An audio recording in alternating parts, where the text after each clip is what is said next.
Hi guys, welcome to the Who Gave Jeff Allen a Podcast. This is a very special episode this week. It's an episode for the elderly. It's going to be probably about 4 hours long because potty breaks. But today's sponsor is Lisanopril, and we are so excited to have you guys here. We can't wait. We're going to learn about the gout. We're going to learn about things like diabetes and how to skip it. So anyways, we're so grateful you're here. And Jeff's going to introduce our guest. I'm going to introduce Carollynn. Again, you forgot to mention your name. She's Carollynn Xavier. I'm Carollynn. The co-host. And we do have a special guest here. We worked together in Nashville at the Fisher Center. It was the first time I got a chance to see his entire set, and blew me away. Absolutely blew me away. You probably are familiar with him, certainly familiar with the last name, that's for sure. And we'll briefly talk about the kid. And but that's not what we're here for. We're here to get to know Mr. Stephen Bargatze. So please welcome Stephen Bargatze. All right.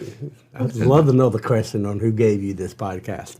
But also, how he, if you ever work with Jeff and he watches your set from his dressing room, walking up and down doing his lines, he wasn't watching my set and stuff. He was getting prepared. I was in the back because half the theater was empty because it was my show and not your son's. So it was not empty. It was a great show. But that was what was so funny was I had friends that were there and they go, "Man, you packed it," and I go, "Did you turn around?" Don't turn around. Yeah, no, we had a great turnout and got a chance. And we talked about this. I did start as a magician. I didn't like that, but yeah. I was so bad. I got on stage and my hands were shaking. I was dropping things. And I figured, you know what? I don't need to lug all this stuff around with me to do poorly. I can do poorly without this stuff. On my own. Anyway. But we're the same age.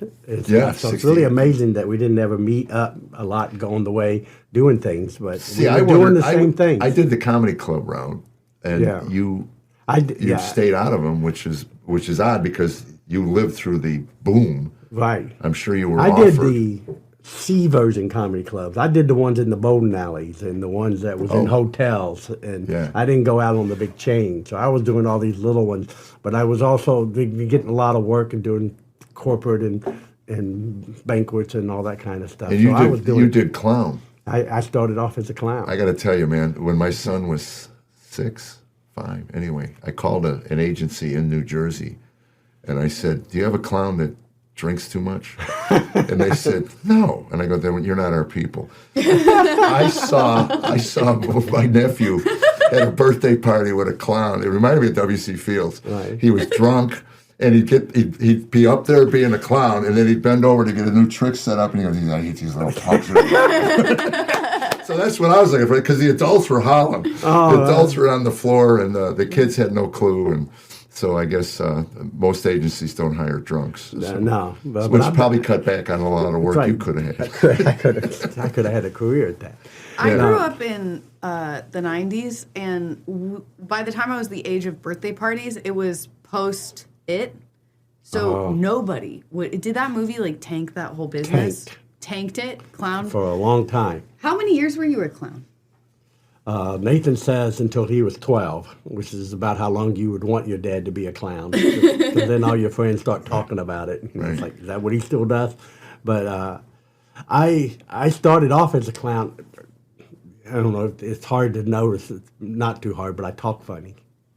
And how'd that come about? I had a father that could have been that drunk clown, but just had a lot of struggle with a lot of stuff with alcoholism, and we were in a bowling alley, and I was almost 3, and accidentally put me in the wrong door. He thought I was going into the nursery, and he would go to the bar and drink, and all the time my mom was working. They had a nursery in a bowling alley? Yeah, come on. God, I loved America back then. Back then, it was great. That brilliant. Was the ultimate daycare center. Yeah. And they had ashtrays in when you go in there, you had to look out because the people come out of it, a pool shark. Learn how to con. But I snored it. We got to just snort already. It's awesome. They're like little babies, awesome. And they're like polishing their heads like it's a bowling ball. send them out. That's how they send you back to your parents. So to this day, when you see bowling shoes, do you flinch?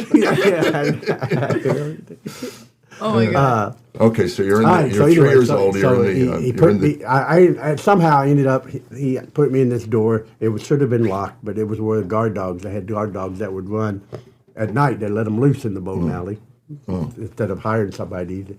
But and I don't remember anything. I just know that. Thank God. I ended up in the hospital. I mean, I got attacked. He was bitten like this, and he took some part of my tongue. I had like 6 years of plastic surgery, and the kind that makes you real handsome. I could see that. I didn't want to mention it. Yeah, it worked. Sounds weird. We all know that. But sounds weird coming from a man. You know. She could have jumped in there, but no. But it just left me with a bad speech impediment and problems and stuff. I always, my joke is, I learned it when I talked and stuff, when I would work in clubs, and people would always, especially in the beginning, they'd always come up and go, did he talk that way on purpose? Well, did he know he spit on that lady? And I always knew. Well, it's funny. I saw Louis Anderson open a Tonight Show with 4 fat jokes. And then he said, I do the fat jokes because if I didn't, somebody would look at home and go, does he know he's fat? That's right. So that's it. That's so exactly all of a sudden, right. Right. 1,000%. Are you aware that you talk the way you? Yeah, very aware. I live it 24/7. Wow. Boy, was I surprised. But yeah, exactly. And I've never heard that about him, but that is exactly why I did it. Yeah. And so just to get that out of everybody's way. But that's why becoming a clown was so easy, because the guy who taught me magic was a clown. He was Ronald McDonald. His name was Tom Hart here in Nashville. And so I would be Ronald McDonald illegally almost. I looked just like him. If you look at Nathan's album cover, Yelled At by a Clown, you can see a lot of Ronald in there. And but I had a great clown voice. Oh, so you spoke. You didn't just do mime. No. Yeah. So I'm doing mime. Come on, I got dignity. And that's back when you were still nice to kids, right? In the hierarchy of entertainment, I know stand-up comedy is like way down in the arts. It's like the actors. I'm an actor. I got into. I was dating a girl in Augusta for a while. Anyway, I thought I could play Augusta National, and I went to pick her up. And he turns around and goes, Martha, the circus clown is here. So I have a feeling we're not going to tee it up at Augusta. So that's what successful real estate people looked at what I did as circus clown. But again, 1,000. Mime, you had dignity. You wouldn't do it. But I just, you knew it. I love that. But, do you think there's someone listening to this in their car right now that's like, if I can get out of this box, I'm coming down to that studio. I'm going to let this guy have it. Yeah. I used to do a joke about my kid in the mall on the leash, And anyway, mommy, and all that. And I said, there was a mime in the mall. He even came over and said, shut that kid up. And I said, you know what it takes to get a mime out of character? It's a lot. A lot of angst. Okay, so when you were a clown, because I've seen your act, which is so fun and so funny, were you nice to kids back then? It's another long story, but in the beginning... That's what we're here for. Oh, okay, in the beginning, yes. I was kind of being nice. I was a white face. I also was in Augusta and a hobo, so I was 3 different clowns. But the hobo guy could be a little meaner. Because he had a drinking problem. He did. And it was really... And just the word hobo brings back such fond memories of me and my childhood. That's right. We could say things like that. Are we not allowed to say unhoused persons? I was a hobo every Halloween. For Halloween, come on, that's because you just took a piece of cork, and you went like that. That was for when whatever reason. Halloween? Hobos had dirty faces, all of them. So yeah, just need a stick with a handkerchief. And when hobos were sweet, pre-fentanyl, they didn't yell at you. Yeah, this has really nice. gone places I never heard in my Welcome to the ADD. Welcome to the ADD podcast. This is great. Brought to you by Pfizer and Adderall. Those would be terrible. Those would be terrible sponsors, but we would get so much work done. Yes, we would. Tell me more about your story. Yes. So anyway, you were three clowns. I started off as the White Nice because that's what I worked at Opryland theme park. But I did birthday parties. I did a lot of birthday parties and did all that stuff when I first started. I love close-up magic, which is what you got into. Yeah, that's my favorite. But I could not make money at it. Right. Back then, I mean, nobody's gonna pay for you to find their card. But if you can make the birthday kid laugh. So my guy Tommy told me that you got to do birthday parties that make your money to support your habit of card tricks and all that. So that's when I became that clown and really nice. But it was. And this is when, in the 90s? In the 80s, by the time when I finally got into early 80s. Then I got the job at Opryland theme park. I did both. I did clowning there, and I also did. Oh, were you married at this point? Mm-hmm. Okay. I got married at 12. Hey everybody, this is Jeff Allen. I'm calling all golfers. We don't care if you can play or not, man. If you can dust off some old clubs and come on out. June 30th, West Haven Golf Club. We are doing a scramble, raising money for the Anti-Predator Project.com and the Williamson County Sheriff's Department Trafficking Division. If trafficking is an issue you care about, this is the chance to raise some money and do some good and get a good round of golf in with your buds, man. Anti-PredatorProject.com, West Haven Golf Club, June 30th. Come on. You know you want to come. Well, that's a true Southern wedding. That's why you do it. Was it a cousin? I'm just asking. No, second cousin. Don't go. Come on. We're not creepy. Okay. All right, I got it. But we met in the 8th grade, my wife and myself. So we were 14, so almost. Oh, really? Yeah, and only girlfriend. And Homeschooled. And in the old Catholic schools. And but we got married at 19, so pretty young. Young. So I got started. And magic was pretty new for me, making a living right about the time we get married. Because I couldn't have had that before. Her parents would have stopped that right away. That's what he wants to be a clown. But yeah, Tammy was not. I was already a comic, but they you want to marry a, This is what, yeah.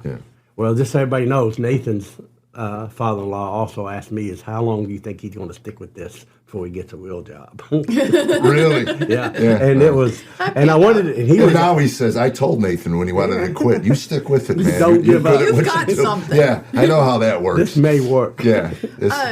I just learned after your story about Nashville. I didn't know that Opryland, when I first moved here, I went to Opryland and I was like, this is a Bass Pro Shop, and they're calling it Opryland. I had no idea that it was like a theme park. So for people that don't know, and people were upset. It was a great. Were upset when they closed it down to put a mall there. Yeah, it was. So awesome. was it kind of like Dollywood a little bit? Yeah, it's smaller than Dollywood, but the same idea. Right. Country music and all the shows were usually country or and family friendly. Kind of like Branson, that kind of thing. Yeah, I would say so. A good friend of ours, Shonda Pierce, played Minnie Pearl. Really? For a number of the shows there. Oh, We're trying to get her in to interview her. Yeah, she's fantastic. She won't drive from Ashland City here. We'll have to take it on the road. Yeah. Because when I first heard your story about being a clown at Opryland, I was like, that's a weird place to have a clown, because I thought it was just a strip mall. So you're at this theme park, you're a clown, and you're nice to kids. I am nice to kids, and what happens The balloon animals? But I did balloon animals. I could do them all. Okay, I was a one man. I was a one balloon. I didn't put two together to make them on. We were cheap. We were on a budget. I learned to do the dachshund. That was it. I was a one balloon. And that's why you are who you are today. That's right. I could do Snoopy on a motorcycle. Wow. One balloon. Okay. We're bragging now. Now we're bragging. No, but I got into all of that. And I learned to drive my car to a show and make the balloons on the way, so I could drive with my knees. And so, because I had to do 4 a day sometimes, so I had to have the balloon animals already made. Well, now we got to put a billboard on I-40. No balloon animals. While driving. Put the balloon animals down. Yeah. It's not worth a life. This is why my wife, they all still hate to drive with me because I'm still wanting to do things with while I'm driving. Because I thought I was really good at it. Probably wasn't. But Which is really sad for all the families that crashed into a ditch. The last thing they saw was some guy with glasses making a balloon, drinking coffee, making a balloon. With a Easter bunny beside me. Hold this. We're going to a show. But really what happened, the meanness, I mean, if people don't know, but I'm not the nicest guy to kids and everything now.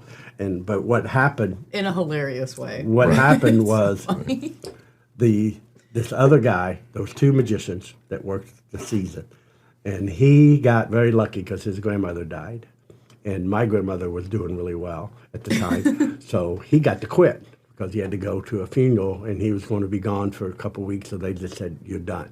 And I had to do all the shows. And I quickly did not like that because I was every day doing them all. And back then, in the 80s, parents, and some of y'all are out there, would buy season passes to the little boogers, kids, and just on the way to work, drop them off, pick them up on the way home. We babysitted them. So all these, 10, 12, 13, up to 15, 16-year-old kids just running the park they owned it. And they would yell at the magician. They'd yell at me every day. I've seen that. When are you going to do something different, next year? Leave me alone. And so I went home and I told my wife, I told them, I don't want to do this. I quit. Listen, I just had an image of a screenplay, writing a movie about the clown that Wanted to quit. that went berserk at a theme park. Everybody believe it. Just find it. He couldn't take it any longer. Tying kids to the tracks of the roller coaster. Yeah, exactly. You don't have to be drunk. You can just be a clown. Yeah, exactly. And, but they, so I said, I don't want to do this. I'm not going to do this. I tried to quit, and then I found out pretty young about contracts, and when you sign them, that means you're in trouble. And so I went home and told my wife, I tried to quit. They won't let me quit. I'm stuck. And she goes, well, just make them fire you. And that was the smartest thing I've ever heard. So I go, well, how can I can be mean to kids. Right, and they'll have to get rid of me. Right. But and it turned out. But I'm not. Down deep, I can't be mean to kids. I want to, but I don't want them to know that. So I would be playful mean, and be smart alecky and all this stuff. And so many of them are in therapy right now. They're like, my parents neglected me, and they take me to mean clown, and he yell at me. It was awesome, but my show became really popular, and it also became fun. Yeah. And every morning I would meet about 10 kids that would come and beg to be, because I had one trick where I'd put them on a rock and this water would knock them out from a ride. And they'd go break my box, and I'd scream at them and yell at them. And then I started, and the meanwhile too, I also started not to be I was transitioning from the clown to just being me. Because I always thought I wasn't funny without the makeup. I felt with the makeup gave me more freedom to be goofy and to say stuff. Could I be stupid without it? Well, that's interesting, because there was a guy in Chicago years ago would come out in a gorilla suit and do his comedy show with the gorilla suit. I remember this guy. No, you don't, do you? I remember Hondo Barflax. He changed his name to Hondo Barflax. If you're alive, Hondo, reach out. I've seen this guy. But he gradually, over time, the club owner kept going, you got to take the suit off. Yeah. So over time, piece by piece, he started with a foot, and then it's like he's doing therapy to get comfortable of not doing it without the gorilla suit. Therapy. And eventually got down to where he was doing it with one hand of the gorilla. He just couldn't let go of the entire outfit. I love it. But again, there was this maybe security of hiding inside the suit. And I went through exactly all that same feeling. Yeah. Like Mitch Hedberg in sunglasses. Yeah. Oh, was that? Yeah. Yeah, he would wear sunglasses because he had such bad stage fright. Wow. Yeah, you can always tell by the way he looked down and everything. Yeah. He was afraid to. Now you wear a hat. Why do you wear a hat? Today's podcast is brought to you by my good friend Jacob at Curtis Counting Solutions. He's done my taxes for years. He's really done a good job, actually, of keeping me out of jail. So if you want to stay out of jail too, go to curtisaccountingsolutions.com for your free cash flow assessment and put in Proverbs 27:23, and we won't be felons, guys. Well, I wear, I thought all magicians were. I wear the hat because while I was at Opryland, they all of a sudden got Opryland Hotel. And so, and again, that they didn't want the clown, they wanted the magician, and we would do strolling magic during banquets before, a corporate thing. So, but they had a rule, everybody had to wear a tux. So all the waiters and everybody, so the magicians, so I looked like a waiter. So every time I'd go up to do a card trick, I'd go, "How you doing?" And they go, "We need ketchup." I got to go get ketchup. I need some saltines. I was always like going, "Oh man, I need to let them know I'm not the ketchup guy. Right. That they need to find that elsewhere." So I just said, "I'll just wear a top hat, so at least I'm the waiter with the top hat." Right. But for years, I got a lot of work. We want the guy with the hat. They couldn't remember Bargatze. Right. And but they could go, the magician that wears that hat all the time. It talks funny. Yeah, spits on us and stuff like that. Ron Pearson. Yeah, he calls every episode. Right in the middle of the special. episode. He calls, I don't know, it's timing. Juggler. Oh, see, they're Juggler. like Stand-up and that. juggler. They are like that. Yeah, where's that fit in the hierarchy? Above a mime, below a mime? They're right in.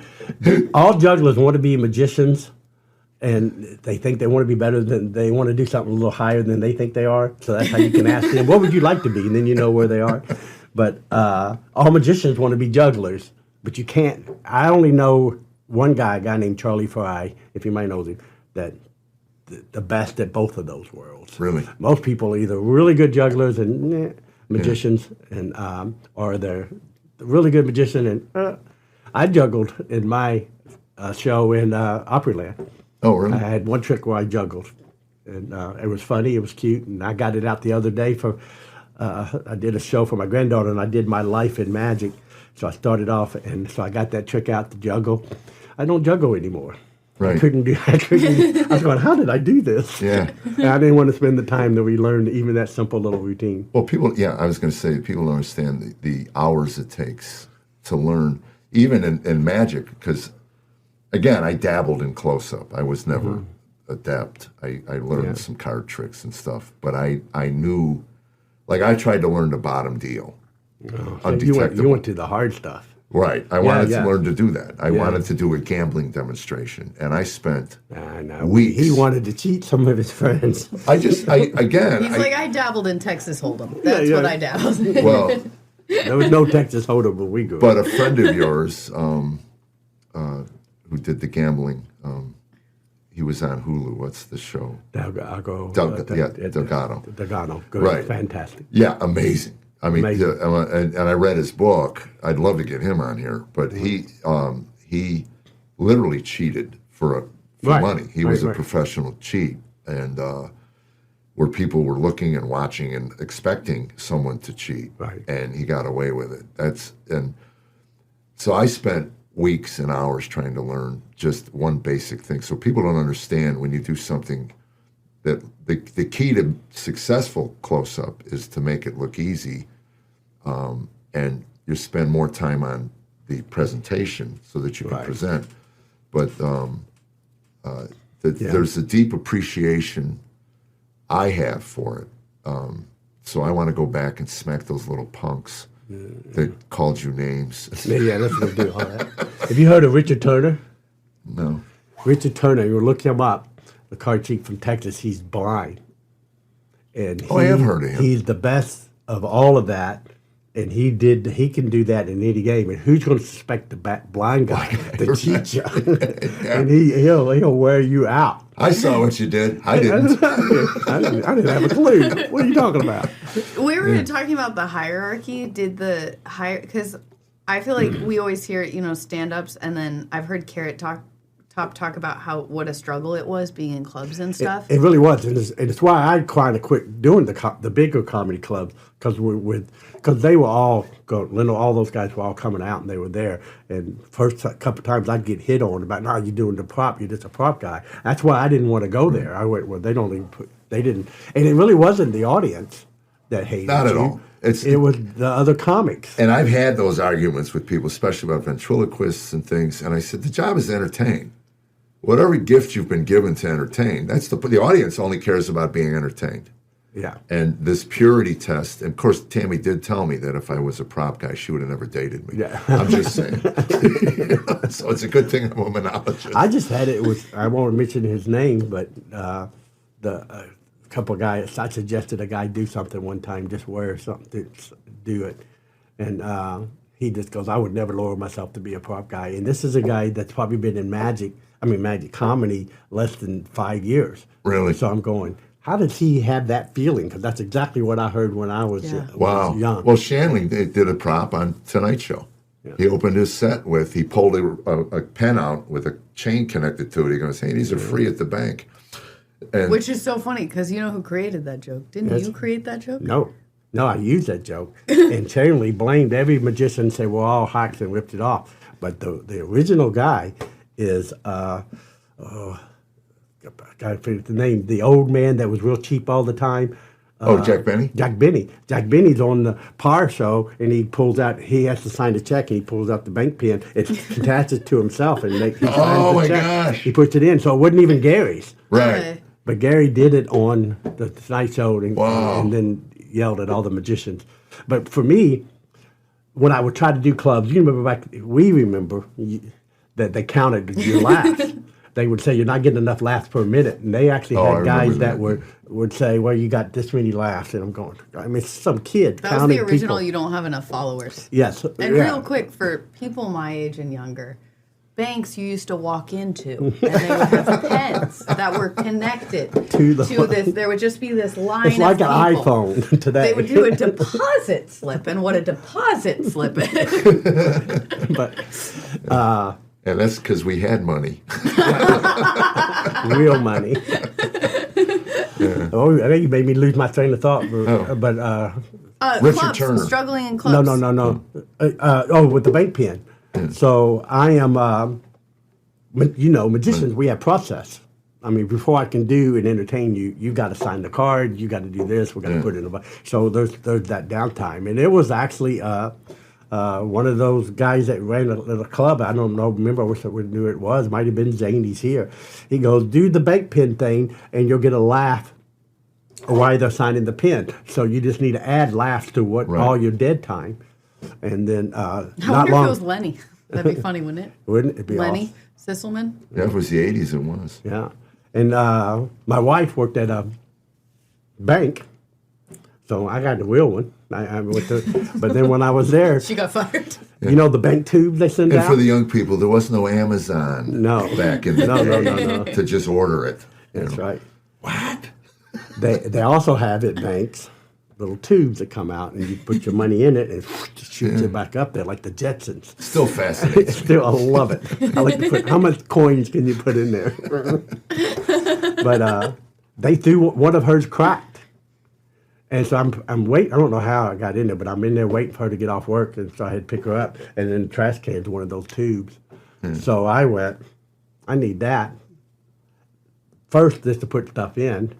But then I went, I could go, all right, you get the pen at the bank, you show that, get a laugh, and then I go, when you leave, go by the big window, you get a free thermos. And I go, I got 5 of these. But to the guys out there today that use old lines and old whatever, hack lines, whatever you might want to call them still, 'cause they're funny.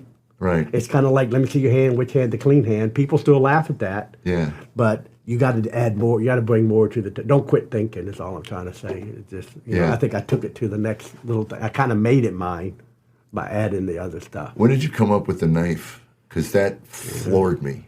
Yeah. With the. It kills me too. It's so funny. It's so funny. You didn't see it coming. I'm thinking, so when did you? I mean, that had to be just one of those where because it was just watching. I've had 1 or 2 lines in my entire library Yeah. of jokes where I wrote and go, God, I can't wait I to knew it was deliver going to this. destroy right away. And I kept it a secret for a long time because I knew that once it would become the bank pen. Well, for that's the everybody thing. else. When I learned at Close Up, John Mendoza, who I learned from, Yeah, which is told me who's fantastic. who was getting ripped off. All His the lines were time. getting ripped off all the time. And then when I got into comedy, that was the clubs policed the comedian. They don't do it anymore. No. But they did. I mean, if you were doing a line and somebody ripped you off and you go into the club, they go, hey, so-and-so did that last week. Whose is it? So it was always kind of a race to television because whoever did it on TV, then the audience right. knew that's their line. Right. So it was like if they did it on TV, then it was really upsetting. You know, I had a guy call me once and go, there's a guy doing your entire act here. I go, well, how's he doing? Kidding? Yeah. I go, how's he doing? It's not working for me. You know? So how's he doing? But magicians were notorious for doing that. They go to lectures. Did you ever do lectures? Yeah, still do. Yeah. And How does the Yeah, you were back the end work? number one in 2000, I just won the Magician of the Year. thing. For the IBM. I won the first place, and And that stands that, for? International Brotherhood of Magicians. Okay. Paid less than the other IBM, but and it's a hard line for in the magic world because one, I would say 85% of magicians do it as a hobby. They do it on the weekends. They have fun with it, and they love to do it. That's Right. what's neat about the magic world. You know, if you love baseball, I don't ever get to go sit down and talk to Johnny Bench and people. I don't get to meet the guys who are doing it. Right. But in the magic world, you could be somebody who just learns a few card tricks, but you can go to a magic convention and you can sit down with David Copperfield and you can go up and talk to these people that are doing such a high level. You get to meet your peers. And so a lot of magicians would say, this is what I do, don't you do any of it. And other ones say, I need the money. So if you'll buy my little tricks, and I could show you the first trick I sold that's still my best seller today in magic, because anybody can kind of do it. And so I made a lot of money off of that. So how can I tell them, well, you can't do it? Right. I'm not going to do that. Now, the knife gag, I've never done it, and I kept it, but it started getting ripped off. And so then I had to go put it out there so people can see that it is my gag. And it's funny, in Vegas, I was protected. There was a couple, Mike King and Lance Burton, and these guys that would see other people do it, and they would stand up for me. And they have big enough names that they say, hey, stop doing that, then people stop. It was getting ripped off at Magic Castle, and I had people going, hey, don't do that. Because that's one of those that if you've seen it, you know it's coming. I've seen it 4 times, and I laughed just as hard as I did the first time because I'm watching the faces of the people Right. who didn't see it coming. And I'm that kind of an audience. I can watch that stuff. I have lines. Somebody beat me to my punchline for the first time in my show, which means they'd been there before. Right. At the end of my show, where I And why do y'all do that? Stop it. Stop yeah. it. I was at a Rodney Dangerfield. I was working a small club, and he was at the main theater in a hotel. And I got a chance to go up and it was a nightmare. It was busloads of Canadians came down to Chicago, and they listened to all of his tapes of his shows. Oh, on the way? On the way. So they were beating him were to singing every along? punchline. Yeah, absolutely. And he's completely, he must have been deaf because he couldn't hear it. And he's just, and finally 2 guys stand up in the front row, and they walk out. And Rodney stops working, and the whole place goes quiet as he turns and he watches these 2 people walk across all the way out the door. Door opens, door closes. And he looks at the crowd and he goes, I'm doing better. They used to run out. Place erupted, and then they just left him alone, and the show turned out great. But, I mean, it was a comic's nightmare. They were beating him. So with the magic trick, certainly that one, is if you know it's coming, if you're that kind of person. Have you ever had that where somebody just shouted out the line? It kills you. It does. And because it's just like, I have, and sometimes it's not on purpose. sometimes maybe my line's too obvious and anything like. I do a trick and I steal the watch and I do all of this stuff, but the whole gag is you put a ball on top of the cup and you're going to bet the watch which you just stole. I'm going to give you a chance to win it back, and just tell me where the ball is. And you want them to say it's on the cup's upside down, and you want them to go it's on top of the cup, all cocky and everything. Yeah. And 98% of the time that's what they say.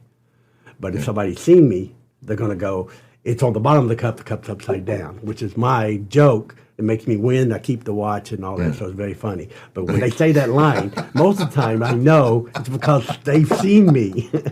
Yeah. Why would you say that? It's that lawyer's thing. Never ask a question you don't want the to answer to. That's Right. Yeah. We did a couple shows together on a cruise. Yeah, we did. She was, let me tell you, so great. Yeah, your husband, both of you guys were I was so impressed to be able to work with you. So, and I worked with him too, you know. Well, I'm glad you were there for my retirement. So my wife fell in love with her and she doesn't never say hardly much, and she loved both of you guys, but she told me you got to tell her she can't retire. She really believed that. Well, she's not. Carol. She's doing this. Yeah, I'm doing this now. But this look what this did for Nateland. Just starting with the podcast here, and now you'll get a crowd from people from this that you'll be surprised. Well, we don't know what you'll bring. You know. Yeah, well, I'm not going to help you. This could cost us. It'll be a setback. People tune in and go, "What was with the old people?" So cut to Carollynn as much as you can, Christian. You know. No, because your crowd will be like Antifa's there. I hate it. They're rules.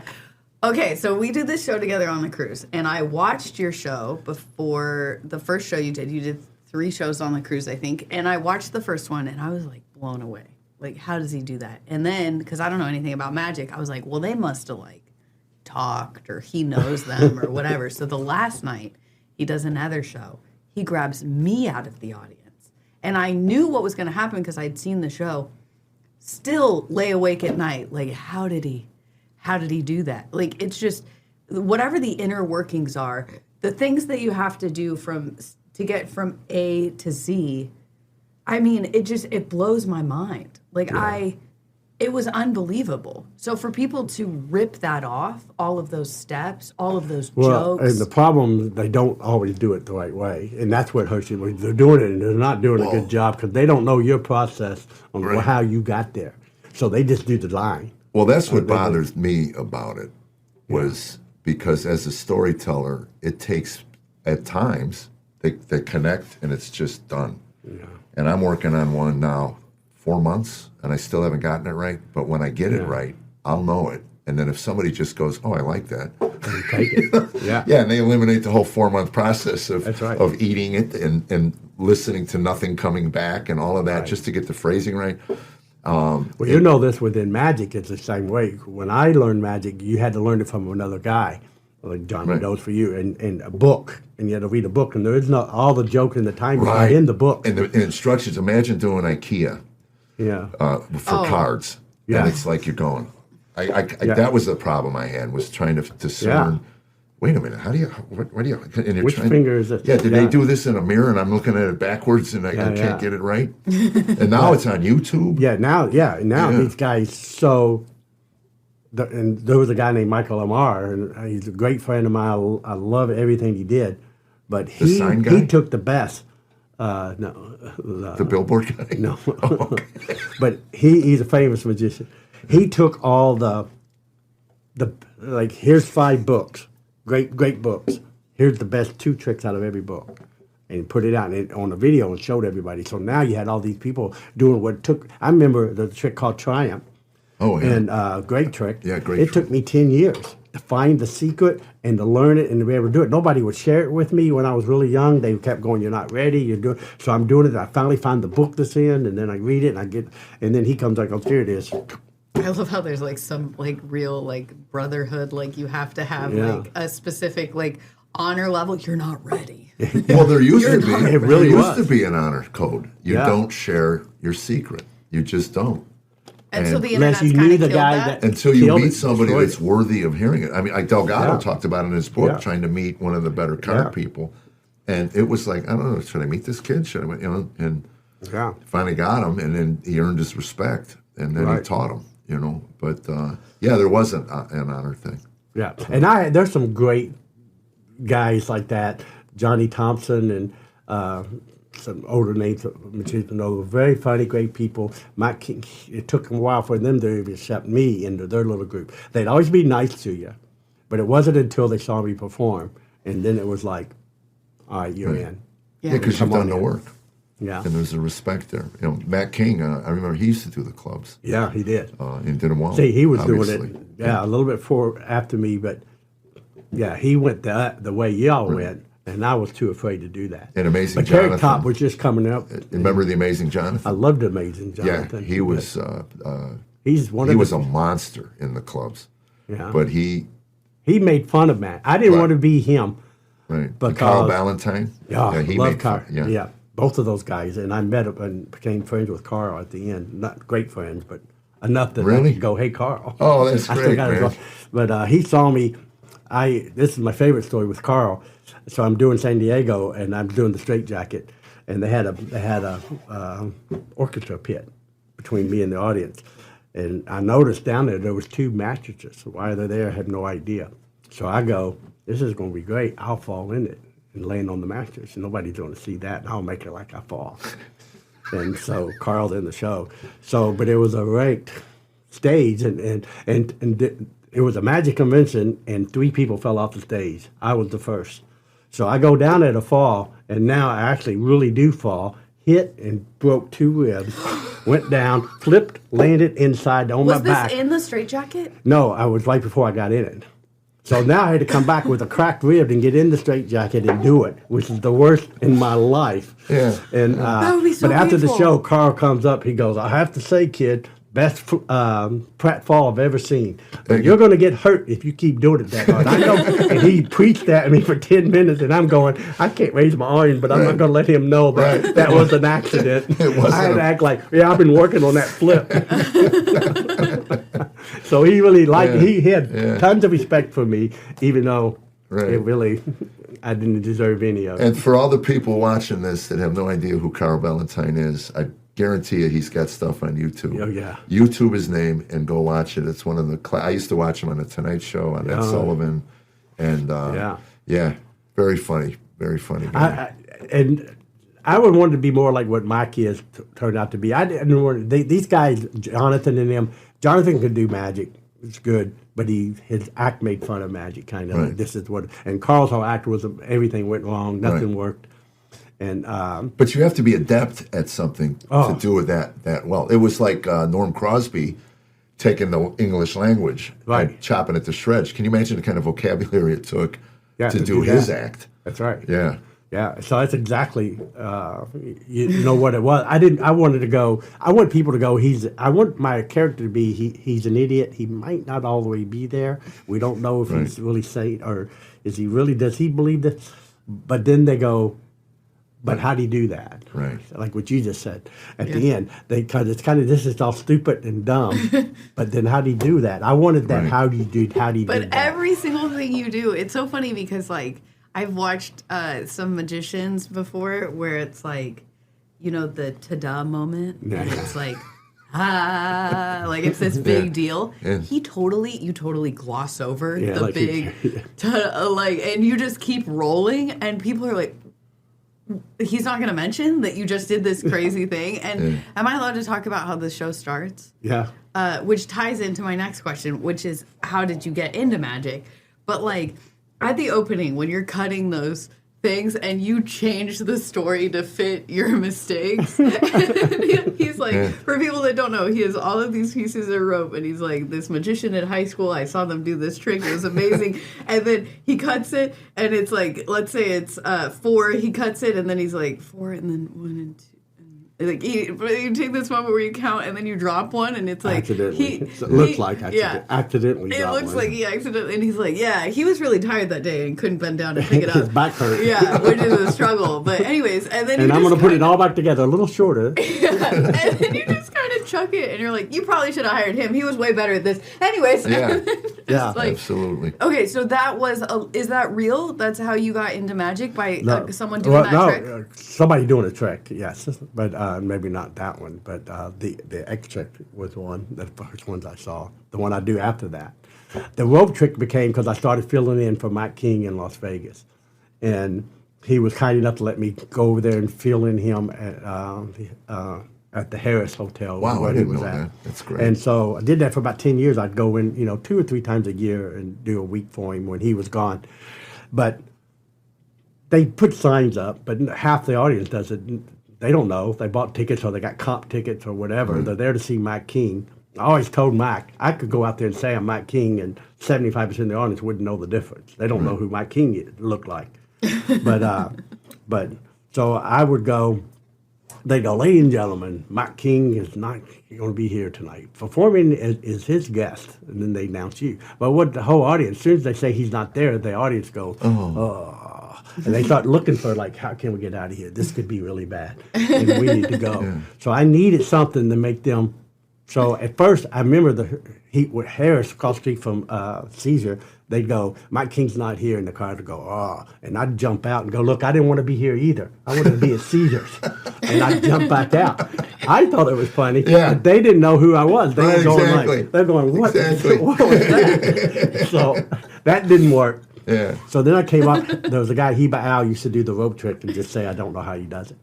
And so I said, I'll just start doing that. And I'd go, but they're all waiting or watching. They're going to give me one trick. Well, the funny thing is, most people have been around. They know you're going to restore the rope. That's so right. when you don't, so they want to go. That's what cracked he's me up. really cutting it good. Yeah. That's going to be great. Then when it does magic it, scissors. I've never seen magic scissors. Well, I opened for James Brown at the Ryman, and James does 20 minutes, probably the hottest 20 minutes I've ever seen in a concert. It was church. People at the Ryman were on their feet, they're stomping, everything. And he goes to the mic and he goes, ha, whatever he said. And he leaves. And some kid comes out, does torn and restored newspaper. And it's backlit, so you can see the load. Oh, yeah. So, and all the air goes out of the room. Everybody's talking. You could see the other paper. They're yelling. It was like the nightmare for a magician. And first of all, it had no place. So it didn't make sense. The best we figured is that he scored the pot for James, and the deal was I get to do my torn and restored news. I got one trick. Yeah, and James goes, I don't care. I'm going to smoke a joint and I'll come back out. But so when you did the rope thing at the Fisher Center, I thought, if he restores this, I mean, that's just common. And then when you did what you did, I just lost it because 90% of the people are going, oh, it's just the old, I'm going to put the rope together, I'm going to take the knot, and I'm going to do that, And it's like, now you should hire me. I don't know how you did it. And with Mike, I always go, Mike knows how. Y'all got screwed. You got screwed, yeah. Mike would have done it right. And then, but you know what? I thought what it did is it told the audience that I know that they're uncomfortable, that I'm not Mike. But then I also don't take myself too serious. So then they went, all right, let's give this guy a chance. Right. And it was the worst part, since you've seen my act, the first 3 tricks I do, none of them work. It's like the guy's bill doesn't work. I can't get anything right. And then when I finally do a trick that works, they're really excited. Right. Oh my gosh. He got one. He's not totally inept. But at the end, it all ends up, everything I did into that. And it was a time where I had a guy convince me, you need to restore that rope. And so at the end, I would pick it up and restore it. But then I thought, one time, second time I went, I'm never restoring that again. It's better to just leave it there. Or you pick it back up and you go, darn it. During the show. I'm going to get this. Come back next week. I'm going to have it. But I also did I used to talk to high schools and get to share my testimony. So I learned how to talk about growing up in an alcoholic home and all that. And it turned out that I started doing the rope thing with high school kids because they're going magician. Right.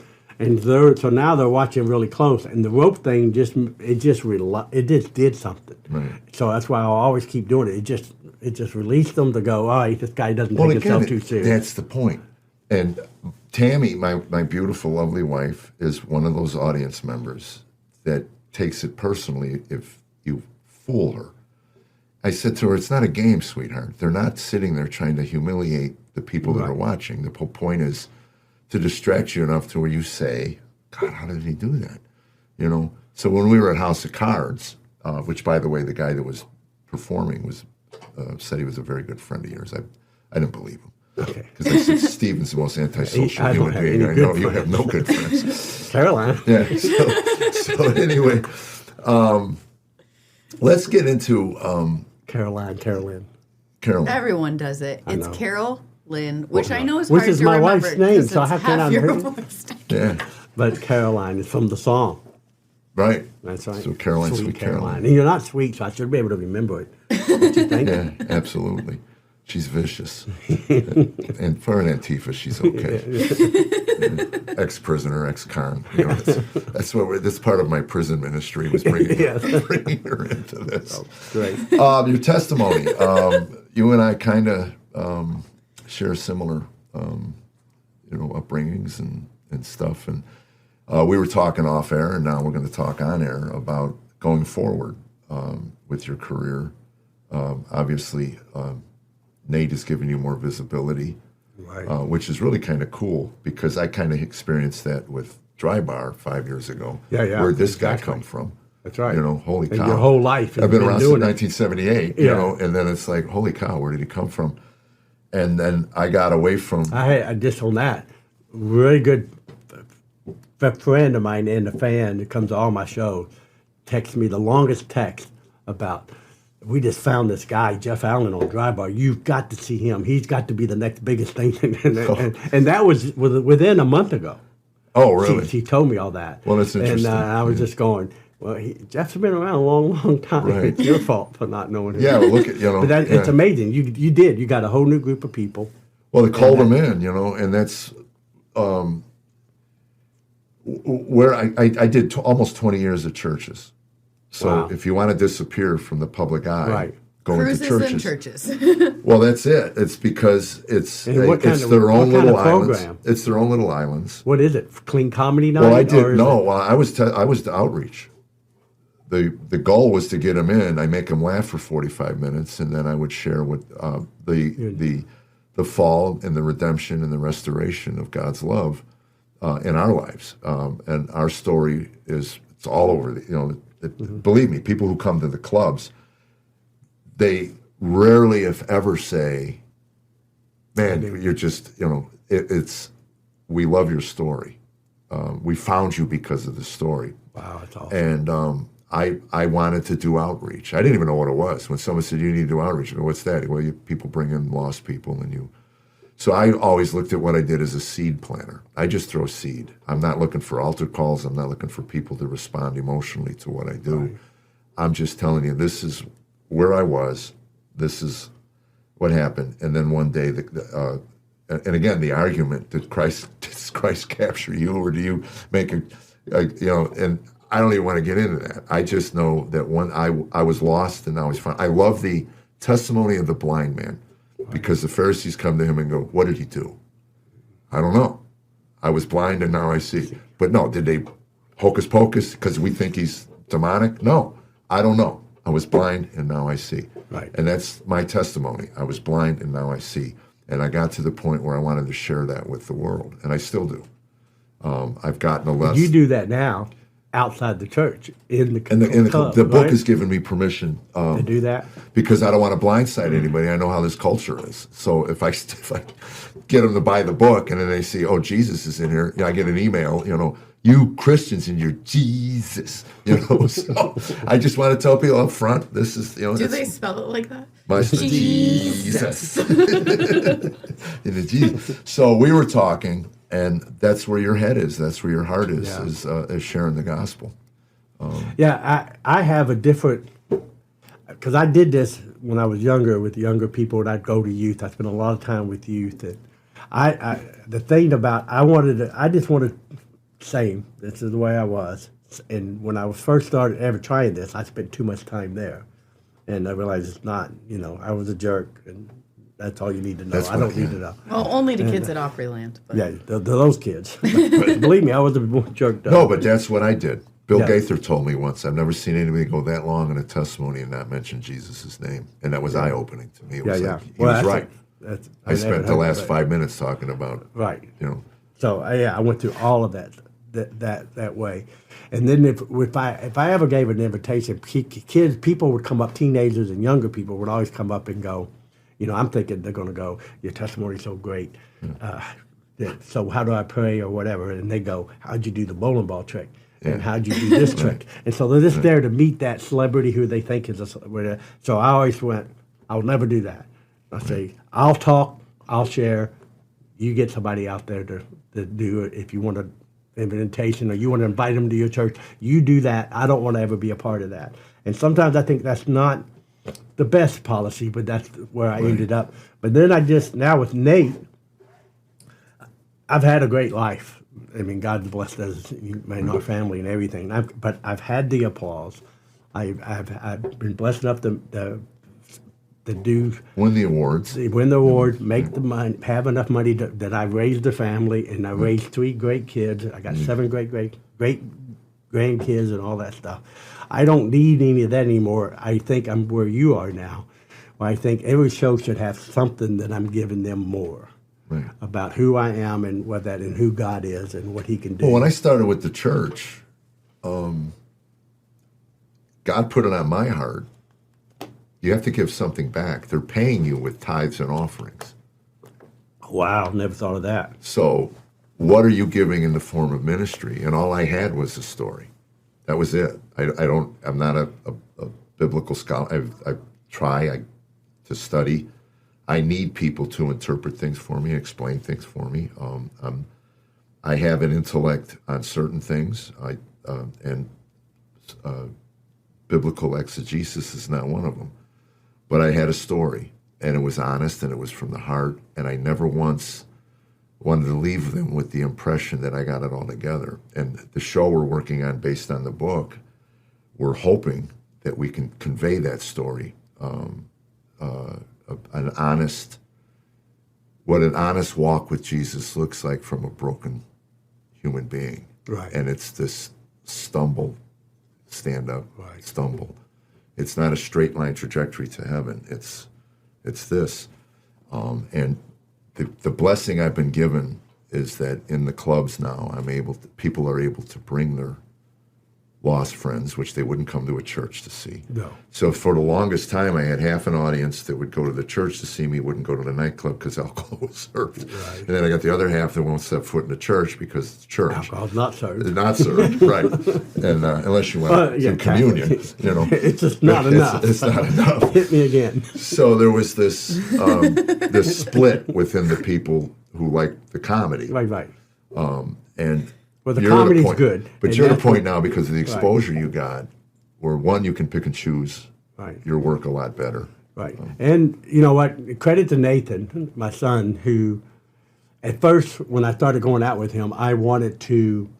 he does comedy too? He dabbles. Okay. Dabbles. I know. Yeah, bless his heart. Bless his heart. Bless his heart. I know. He went up to him. I remember he said, Jeff's going to be there tonight. I go, we love Jeff. And he goes, yeah, I know, I love him. I'm going to talk to him. And Jeff could just buzz him off like, hey. I didn't know who he was, honestly. And then the MC comes over and says, what do you want me to say, Nate? He goes, I'll be on Jimmy Fallon's show tomorrow night. And I went, what? I worked my butt off. I never got on Fallon. I never got on Tonight's show. Anyway, I walk out. He goes on stage. I go, who's that? And they go, you don't know Nate Bargatze? I go, I'm telling you, man, I stopped watching comedy 15 years ago. Yeah. I don't know anybody. So I went home and watched his Netflix special, and the next week I saw him. I said, man, do I owe you an apology? Now I sound like one of these people. I'm only nice to people who are successful. That's right. You made it. But I was. But again, I don't know people, and I come off as, I have this, resting face, so I have to really, I had a guy who discipled me. You don't smile at all. Uh-huh. And he goes, not a lot to smile about, Phil. Yeah. So anyway, he says, you need to learn to smile. You're a scary guy. Oh, wow. So you need to smile more. So I'm not kidding you. I worked in the mirror. I was like, it was so hard. I worked on my smile. Don't do that. Yeah. So anyway, I'm sitting in a room. That's a good smile right there. I've said this before, and I hope it never hurts Jeff's feelings, but he looks like Jeff Dunham's. Yes, that's what I'm. And it doesn't. I've gotten that all over. People go, if they ever do a live version. I swear, I promise. That's what when he did that, I went, That You know looks what, like though? Walter. That's probably really good for Nate because, like, for younger comics, when he walks in the green room, like, it's almost like the Pope walks in. Everybody gets really quiet and they're like, act normal. Like, Yeah. Like it. So it's probably really good to run across, like, No, it is old good. school comics that It are is just good. like, you're just Yeah. a normal Yeah, dude yeah. to me. But he has great respect for the older guys and the people that went before him. He really does. And what we were saying there, when I started working with him, I thought, okay, I need to be the funniest guy on the show next to Nate. You know, I need to show them that Nate's dad's funny. But then Nathan, after a while, I mean, he hangs around some great guys. They're all very good. And they're doing it every night and stuff. So Nate goes, you don't have to be funny. Share our brand, our story. Very cool. And so now the main trick I do is really with that Rubik's Cube thing where it's just about that everybody thinks we're solved, and yet we're really all mixed up. I mean, because we're not this. Our family's this. We have a lot of junk. But we also know that God has a purpose for all of us, and our purpose is laugh. And I can share a story about laughter and how laughter changed our family and what it does. And he goes, that's what you need to do. Right. And at first I kind of went, well, I want to be funny. Right. Let me do that. But nope, he's right. The show's funny enough without me. They don't need that. They just sincere when I can talk about him and say stuff and what it means. And I'm very happy that he sees that. Yeah, Tammy told me once, she says, you're probably not even aware of this because I don't really follow myself on social media. Yeah. And she said, your faith, your honest sharing faith stories outview your comedy videos 10 to 1. I wouldn't even know how to look that up. I wouldn't either. She just follows the numbers. She just looks and goes, because she's on the feed. Because we know the world, that's what they need. That's what I'm sorry, but we're all broken. We were talking before this thing started, Right. And your childhood and yours and your mother's and all that stuff. I just go, my story's nothing, and everybody has those problems. We all just need to have that connection. Right. A Rubik's Cube bit that he does. Am I allowed to talk about it? It's okay. Yeah, you can. I was going to do it, but somebody broke it. I dropped my whole case and broke the whole thing. It would have been really funny. However you present it changed Brent and I that day so much. This is so silly, but we're getting the Rubik's Cube tattooed on us, both of us. That's how powerful it is. It totally changes it's like a theological lesson wrapped up in God's mercy and his plan for your life. And it's like, he has this, I don't want to give away the bit, which is hard, but it's true. I mean, it's true that God Well, it's cool. It gives us a visual. Yeah, prepares us. It's a pretty cool trick by itself. It's not an my amazing trick by but itself. It's a great trick. But it'll Taylor never... Hughes is the guy who... Everyone that was there that saw that and heard the testimony behind it, I mean, I'll carry that with me for the rest of my life. And now... On your arm now, apparently. Yeah. No. Yeah. So true. Yeah, you'll have to sign it. No. It's so great. And just it was just a tangible way for someone that might be in the audience that maybe doesn't understand what Christianity is about to have a visual and to be like, oh, I am this messed up, broken person, and I don't need a big sermon, and I don't need some fancy emotional song. But this guy that's making me laugh and my guard's already down, and then I can see that God's grace is working and moving and loving us through this just funny, obscure thing. And you'd never think like this gift of magic and doing tricks could translate that powerfully. And it's just so beautiful to see how God's gifted you and how you're giving that back to the community. Well, give me chills, but thanks. But also, I got into Alcoholics Anonymous. I was not raised in a church. I thought you started it. I was close. Me and Bill.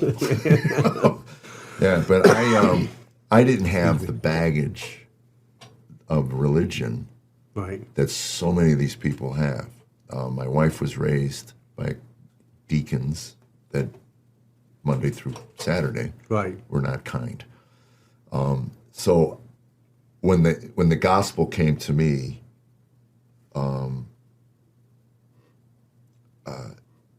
it shattered every illusion. It's so interesting to me.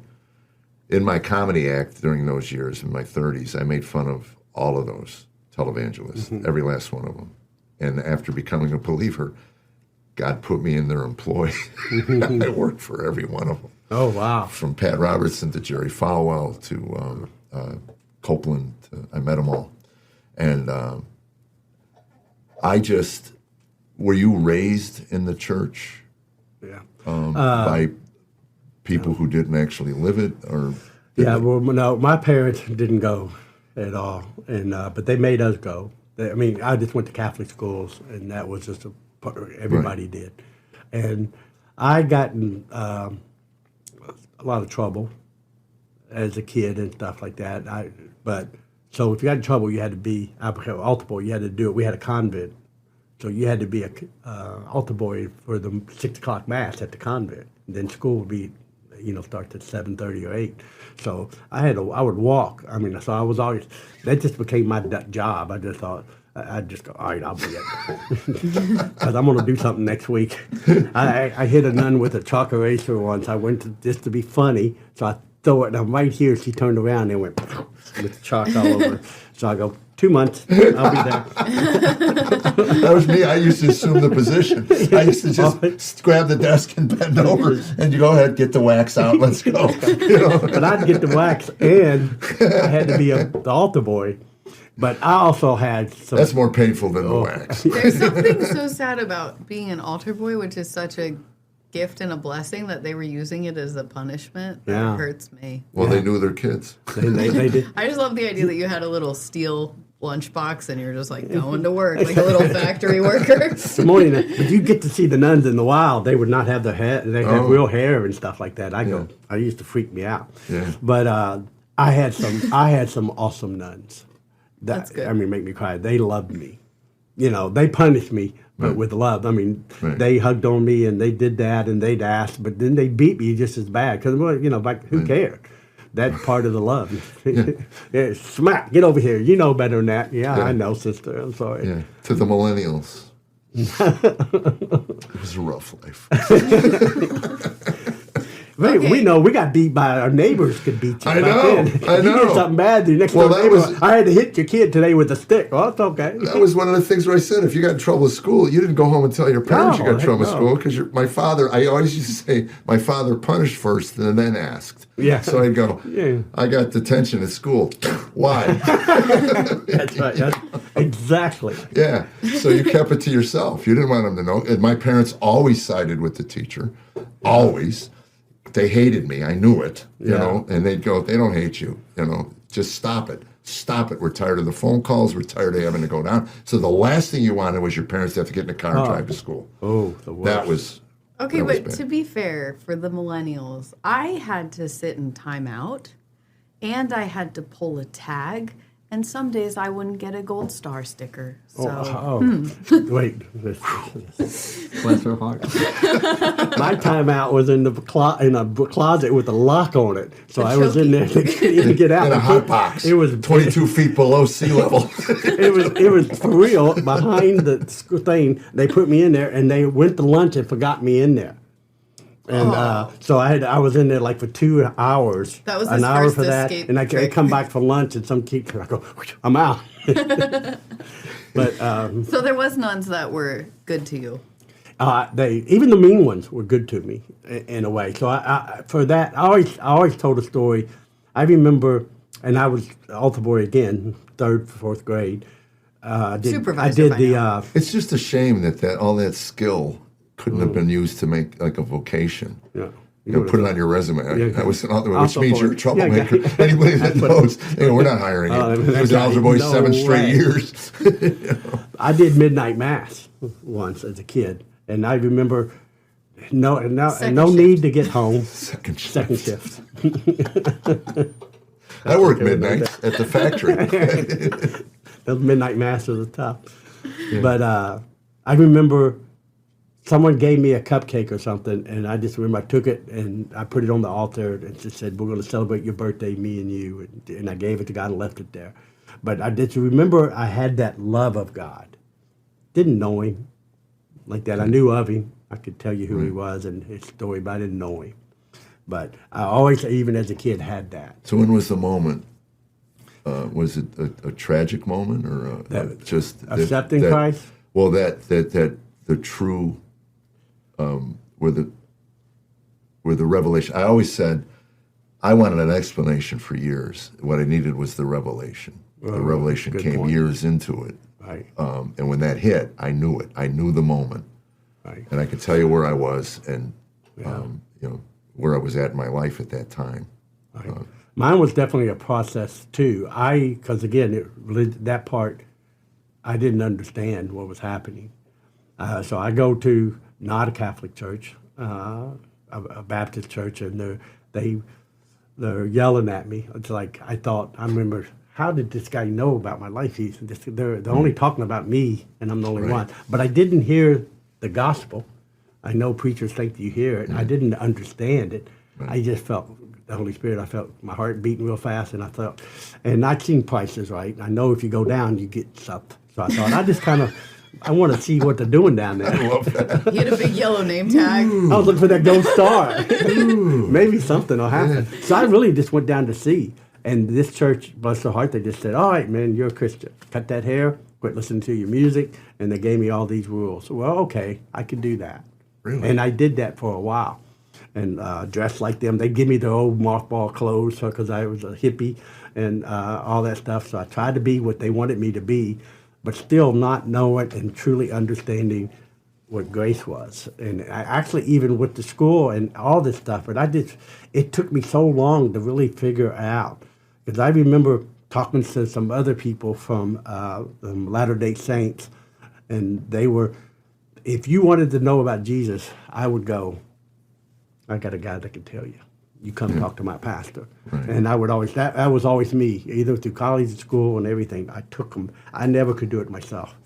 And so this guy was just begging me. He goes, why do you know you're right? And I go, I think, because he told me I'm right. And I just remember personally one day writing a list of why I'm going to heaven. And I started off with, I don't drink anymore. I don't curse. Cut my hair. I go to church every day. I do all of this. And I made this big long list, and then the Holy Spirit just kind of told me, where am I at in that list? Right. And I was going like, oh, I don't need you. I'm doing pretty good on myself. Right.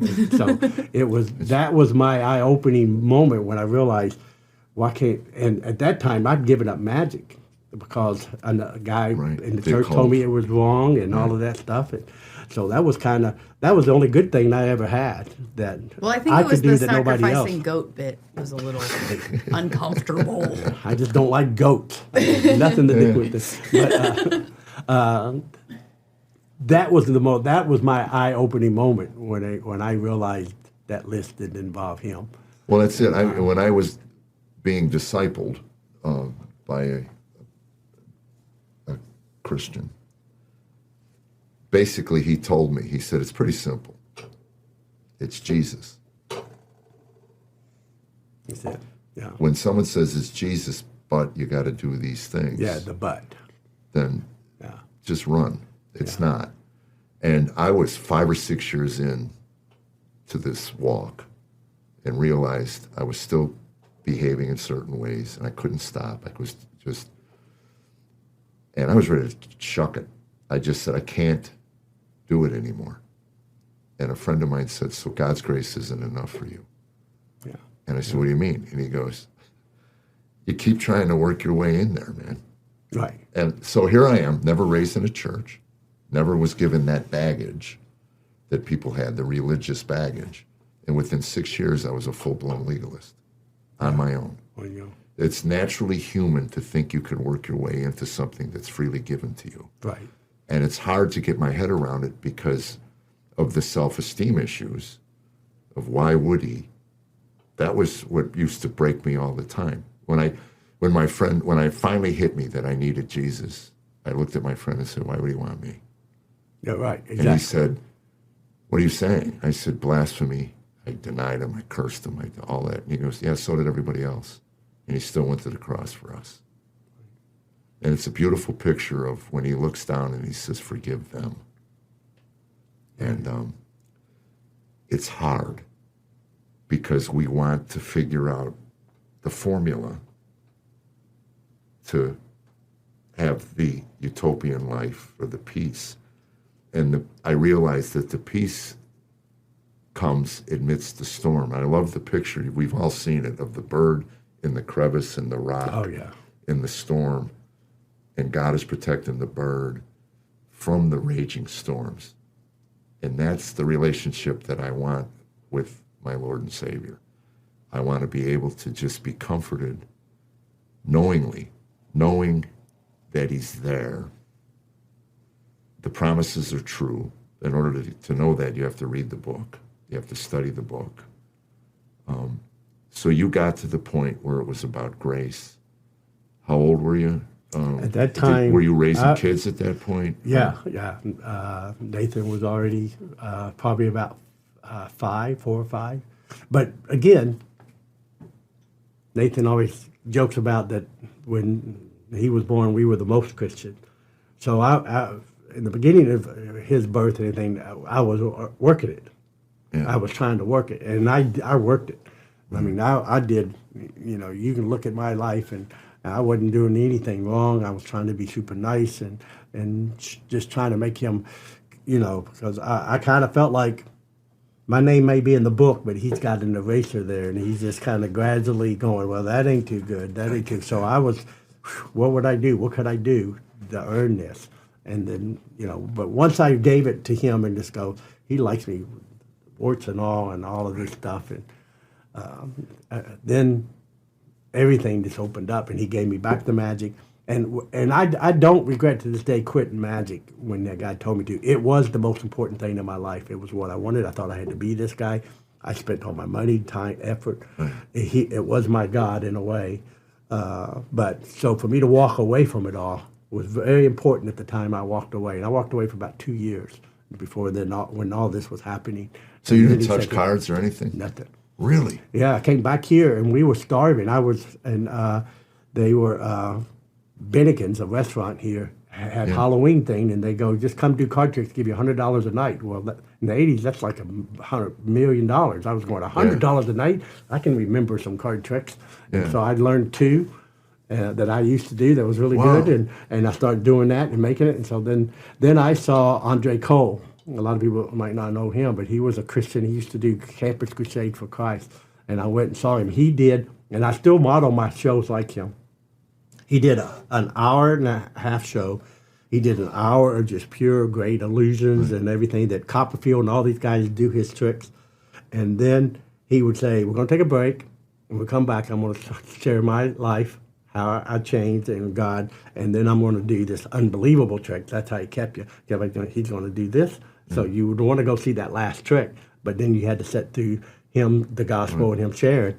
And so that's why that's what we're doing now. We do our show, and I just spit on her. But did you see it? I saw the big spit. I just baptized. It's a sprinkle, Carollynn. What's wild now is I can do 2 magic tricks. So excited. So he bestowed his gift of magic on me. That's right. She. Which, by the way, we're going to take time to mention that Stephen will do a magic trick before the end of this podcast. Yeah, so you got to hang on. So you got to hang on. Yeah, but that's what we do. You're using the comedy to earn the right to be heard. Well, and that's what he does. And that's what he did, and that's why. So that's kind of where I'm at right now. I'm also interested in the beginning of my life. I had a mom with a lot of mental problems and just was cruel and mean and did stuff and I spent way too much time there. And now I think my story's better because I ended up with mercy and grace and reconnecting. I mean, she died in 2020. I mean, during from COVID, from right? COVID. Right. So that's not long ago. Right. And, so I went my whole life with never really reconciling and getting anything right with my mom, trying to, because I didn't know how to talk to her about God. I would always tell her she's just going to hell. And that doesn't work. Oddly enough. You would think it would be enough. I should have tried that with my dad. Okay, fine, but you're going to hell. Okay, gee, why won't he talk to me? It was just uncomfortable because you gifted her a Mother's Day coffee cup that said you're going to hell. That was the harsh. That was the line. Yeah. It was red, had flames. It was nice. Yeah. I thought it would make the point. Yeah. And it was hot to touch. It's Yeah. you think that's hot. You just wait, mama. But to go back, I think, like what we said, people, they need to hear this kind of stuff. A lot of people have problems with. Some people have awesome parents, and I hope you. Well, there's all kinds of testimonies. I mean, I've heard testimonies of people who were born in the church, raised in the church, lived their life like you've lived for the last 3 decades or 4 decades, but still fell, realized that they had all the right language, they had all the right things, but they had no relationship with our Lord and Savior. Right.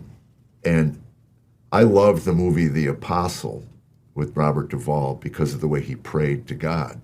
It's me, Sonny. Yeah. Oh, I messed up again. It's me, Sonny. Lord, it's me, Sonny. And I've started praying that way. It's me, Jeff. It's I know you know. It's funny. Now when I talk about we're involved with an organization called the Anti-Predator Project, and I talk about the Tikkun Olam, which in the Jewish faith is repairing the world. So I say, when you get on your knees and complain to God about a broken world, his response is, yeah, I know. It's not like he's going, I was so focused on Jeff's 3-foot putts. All those prayers keep coming in. I lost track of that trafficking thing. That's right. So to have that relationship and to be able to share that really is the gift of the Holy Spirit. That's right. And the hearts that it touches, again, are not on you.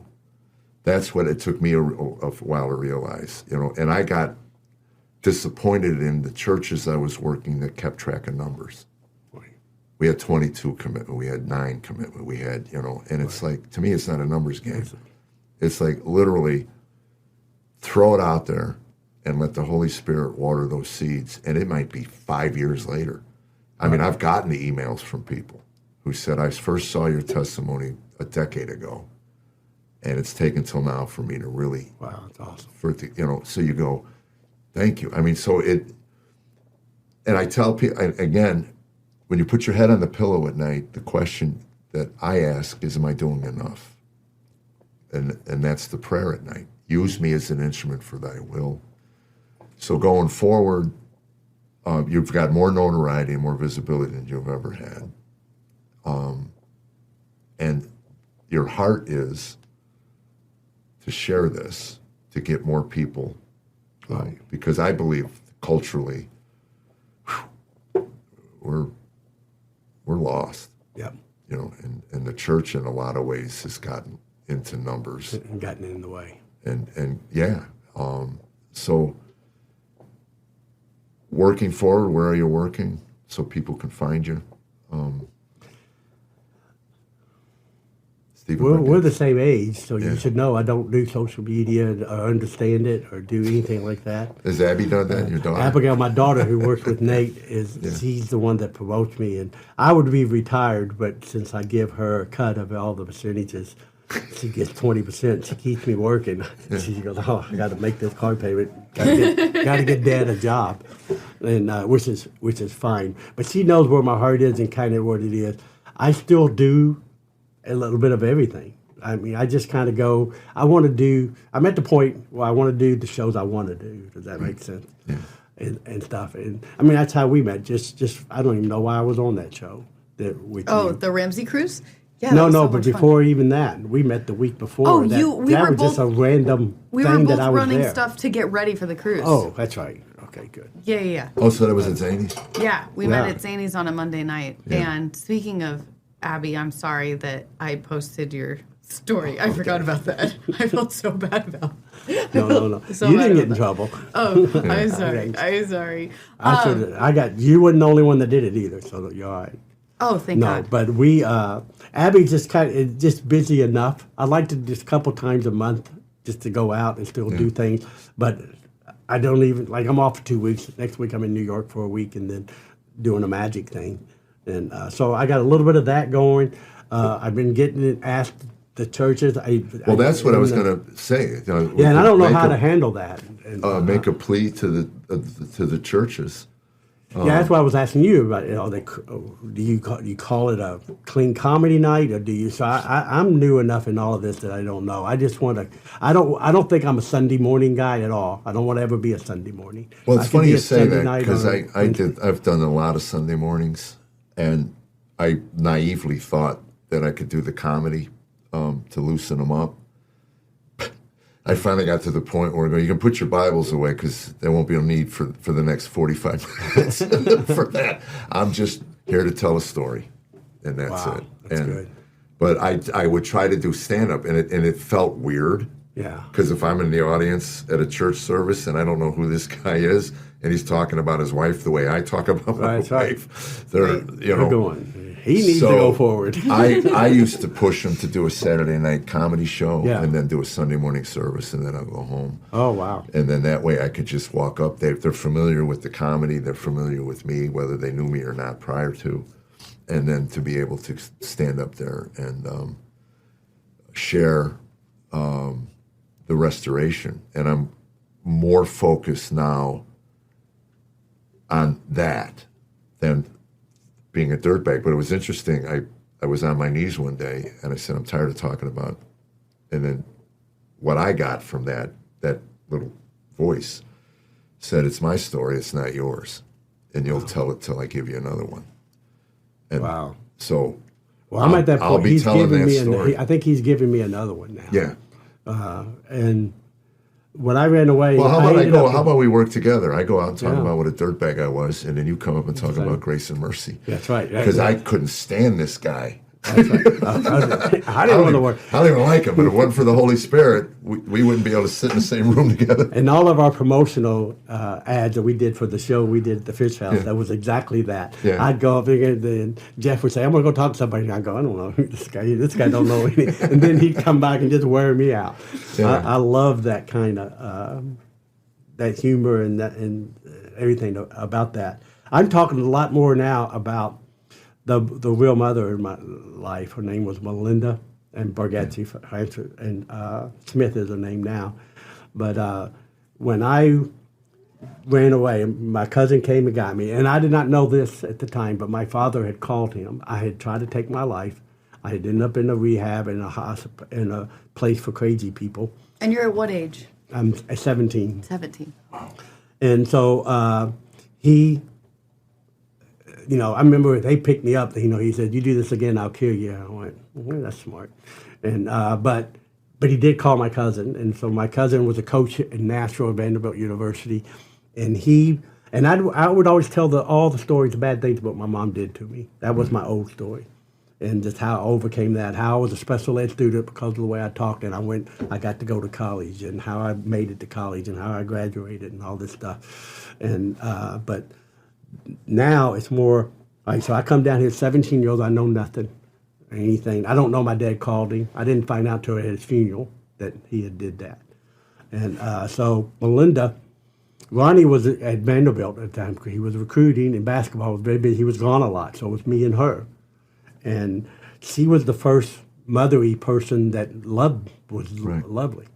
And I had gotten hurt and beat up and injured with a fight with my parents, and they'd broken my shoulder, and my bone was sticking up, and it just fell down some steps and pushed a little bit, but I couldn't raise my arm. So Ronnie got that fixed. So I'm having surgery, I'm like this, everything's taped down and everything, I'm staying at her house, and she came by me one day, and she goes, "God, you're starting to stink. You taking a shower?" I go, "I can't take a shower." And I said, "I've tried to wash," and she goes, "Go get some shorts on." And she ran a bath for me. And I'm 17 years old. And she bathed me. And I just remember going, why is this woman even touching me? And why is she doing any of this? I couldn't understand that kind of love from somebody I didn't really know her that well. You only know what you know. Right. And it just blew me away. And I remember not shortly after that, I lied to her. I did something that I told her. I went somewhere I wasn't supposed to be, and I told her a lie, and she found out. And she came to me, she started crying, and she said, "Why would you lie? I can't believe." And my heart was destroyed. And I was just going, please hit me. Just slap me. Pick up something, hit me. Don't cry. I know that. I used to tell Tammy when I heard her, I go, please, hit me with a shovel. Yeah, I feel way better. I would. Yeah. So she did exactly. And I just remember I'll never hurt her. And to this day, I would never hurt her. I love her more than anything. She was my first real true, what I learned what love can be like, what it's supposed to be like. Her and Ronnie and their sacrifice, and then how they just turned. So I want to talk about her, and then how the process of how I had to give. I'm seeing my mom. I don't talk to my mom, and I see her the day before she dies, and how God orchestrated it that I got to go in there and see her in the hospital, and I really thought that day was about me. That God was going to make my mom say she's sorry. I thought she's about to die. My mom doesn't know Nate, and she didn't know none of my grandkids. She knows none of my children, never was involved in my life. So she gets to apologize and maybe go to heaven, say, ask me for forgiveness, not. Right. And then, so I thought, this is great. And I get up there. She's all hooked up to everything. She can't talk but with her eyes. And then she, I didn't need to hear it from her. I knew right away. I needed to tell her I was sorry. Right. I should have been a better son. I should have made her know my kids. I have awesome kids, awesome family. I should have made her see them, and I never took them around her. I should have been a better son. I stole a car when I was young. I tried to take my life. Let some parent live with that, your kid killing themselves because of you. Right. And I never apologized for any of this stuff to her. Right. And that was just for me, and this is what I want to talk about now. It's more, that's when I never understood grace and mercy, and that, grace is given to us. Mercy, we can only receive that with somebody that's not asking. My mom needed mercy. We all need mercy. Yeah. Right. Yeah, she was never going to ask me. She could have never done what I went in there thinking she was going to do. Impossible for my mom. But she could accept the mercy from me. And then I prayed with her to receive Christ. And I believe in all my heart I'll see her in heaven, and I'll get to know my mom, because I believe she accepted it. And the next morning my sister saw her an hour before she died, and she prayed with her too. It's okay, mine doesn't work. But you never know. But that's the story I want to tell now, because I think everybody has. It's a great story. I'm living it now with my son. Yeah. They're distancing themselves from us for whatever reason it is. I believe it's demonic. Yeah, it can be. Because we're extending as much. We've asked for forgiveness. We've begged for forgiveness. But the heels are dug in and the pride is kicked. And so it is not up to us now. Right, you're right. We're praying that the Holy Spirit takes their hearts, takes their minds, takes their homes, whatever it does, whatever that is, I don't know. But it's heartbreaking. And I had that conversation with my son today. The two boys haven't spoken in 5 years over something. Wow. And I said, so the next time you see your brother, there's going to be in a coffin? Do you have any idea what that's going to do to you? Take it from an old man, right, who has piles of regrets. Yeah. And that's what I tell audiences every night. I go, I'm clinging to those words in the Bible that I'll see my mother again. Right. I may not see my dad. I know he dug his heels in. Right. But if I see my mother, I got a lot of amends to make. Like you just said, there's things I need to, I can't think of it. 20 years, I didn't send a Mother's Day card? Yeah. Same. How hard is that? Yeah. And then finally my father lambasted me. It wasn't until I got married. And then my kids not sending their mother a card or calling them and seeing what it did to Tammy. And I told Tam, sins of the father, pass to the sons. Yeah. And I started sending my Mother's Day cards, but it was way too late for that, I don't know if it's too late, but yeah, I never did, and I never really thought about it. Thanks for bringing that one to my mind.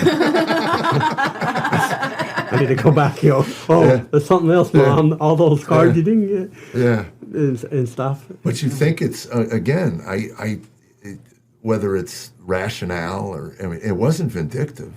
Right. I didn't say, oh, it's Mother's Day. I could send my mom a card. I had no animosity towards my mother. I called her, talked to her twice a week for years, you know. But to acknowledge that day, I didn't realize, and I told her that. I said, Mom, I didn't realize it. You know, showing up, calling on birthdays and things. I didn't do none of that. It wasn't out of vindictiveness. It wasn't out of spite. It was just, and I always tell people, if your life's full of acrimony, wait till you get to apathy.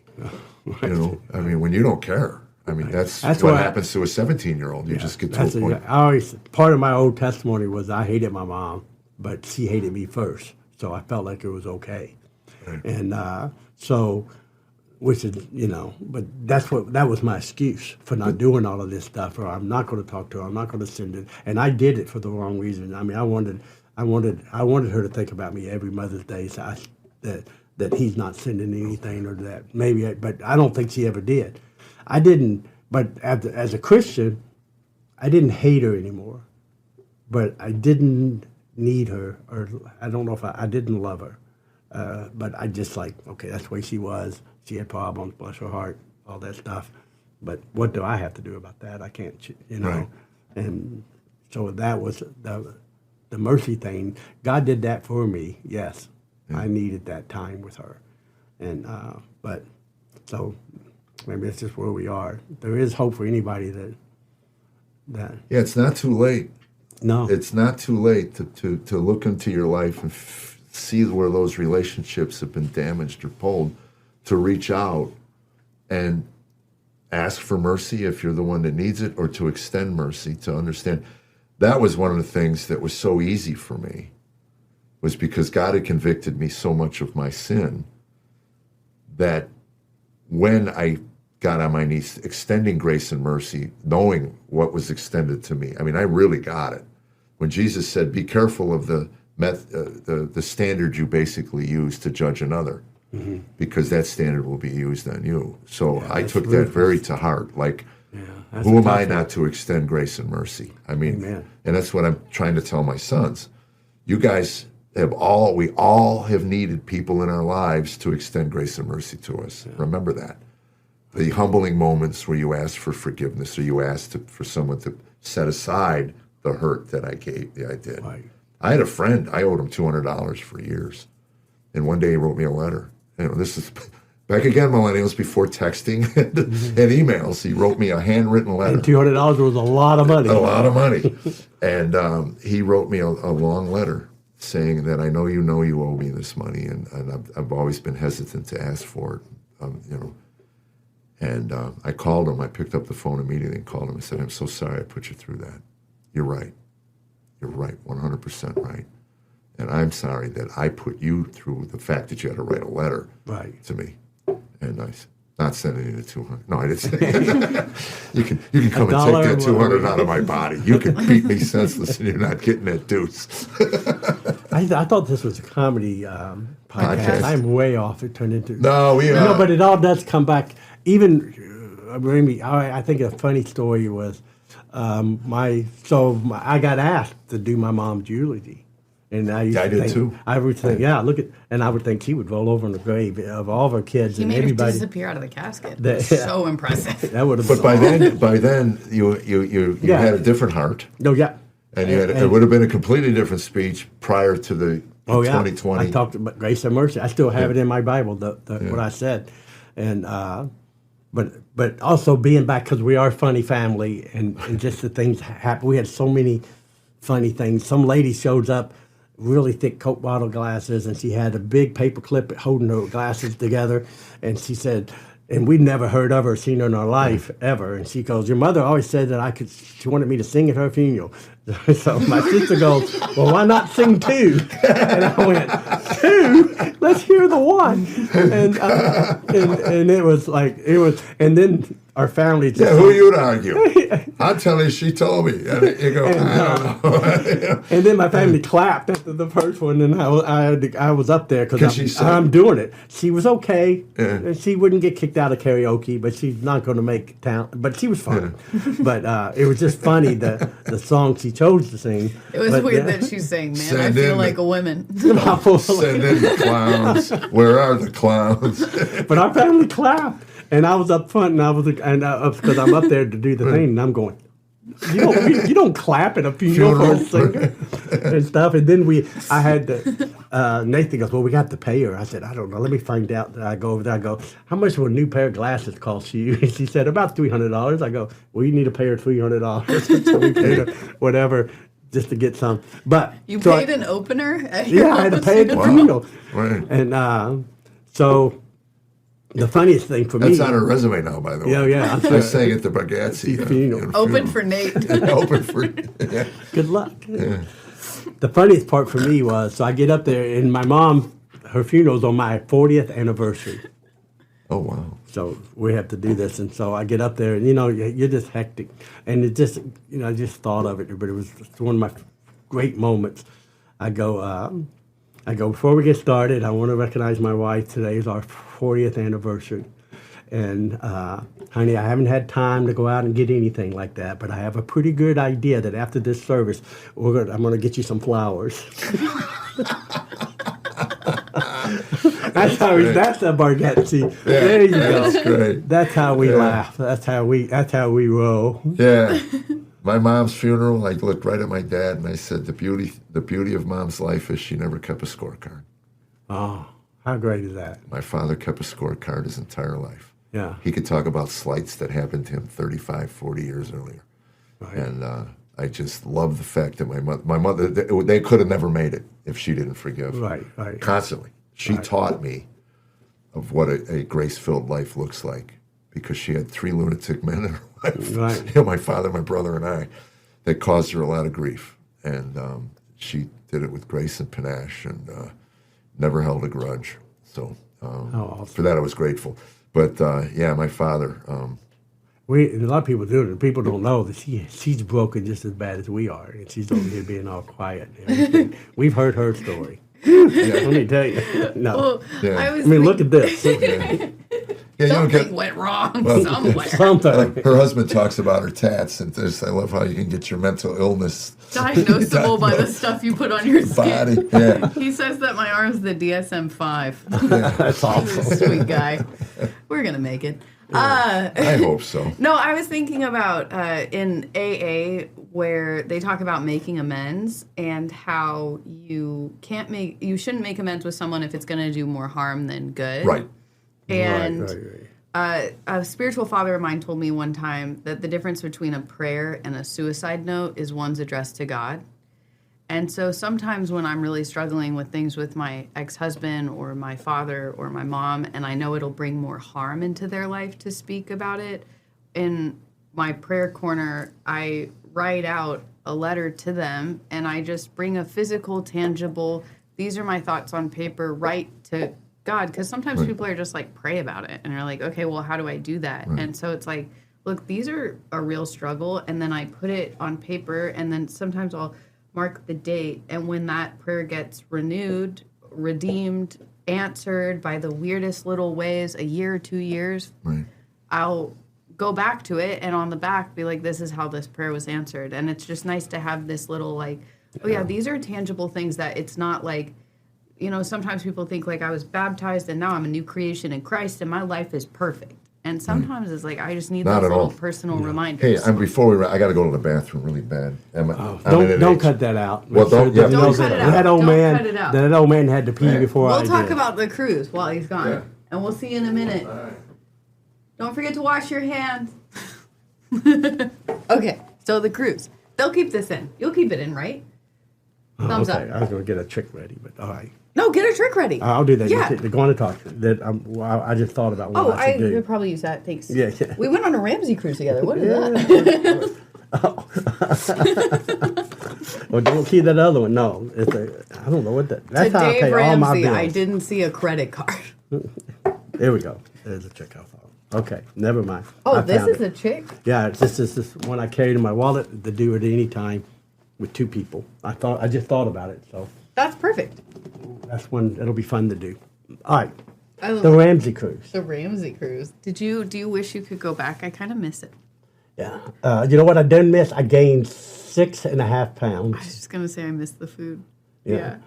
I missed it. The freedom of it's right there, and Yeah. you know what? I could just go up there and find No something. dishes, No no grocery dishes. store. You could just show up. It was so much. I had so much more fun with Brent because there was no like stress. We just showed Yeah. up at dinner, didn't have to pay a bill. It was all included. Yeah. So there was just like this is just fun for us, and like there was all. It felt like primarily Christian community and fellowship. Yeah. Every hour of the day. Like right. I felt like even though I was maybe like praying less or reading scripture less, there was like still all of this. God was like infused in all of the whole things on the sea. No. I was amazed because I didn't really know much about Dave other than the show and listen to that.